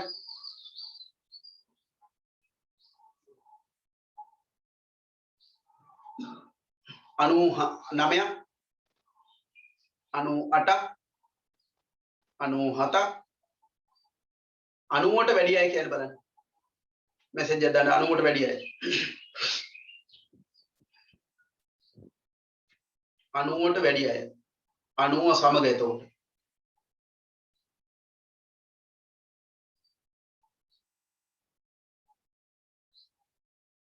කවුරුත් නැහැ. 89 ඉන්නවා. ශෛලි. කීයද ශෛලි? සංඛ්‍යාව දාන්න බෑ ලකුණු ගන්න.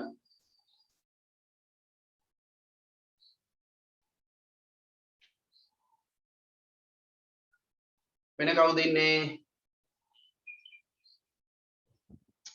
92යි. හොඳයි. 90ට වැඩි ඉන්න බෑ කීප දෙනෙක්ම නැති වෙන්න විදියක් නැහැ.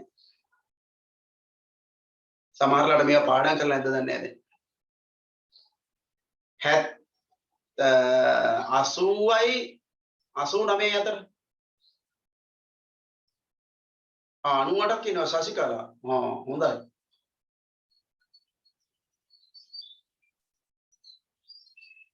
හරි. උත්තරේට ටිකක් ප්‍රමාදයි නේද? 86යි අකීමි. හොඳයි අකීමි නේද? 88යි සදීපා.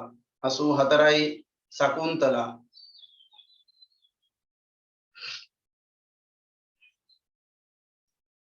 වෙන කවුද ඉන්නේ? 82 ඉන්නවා 80 ඉන්නවා.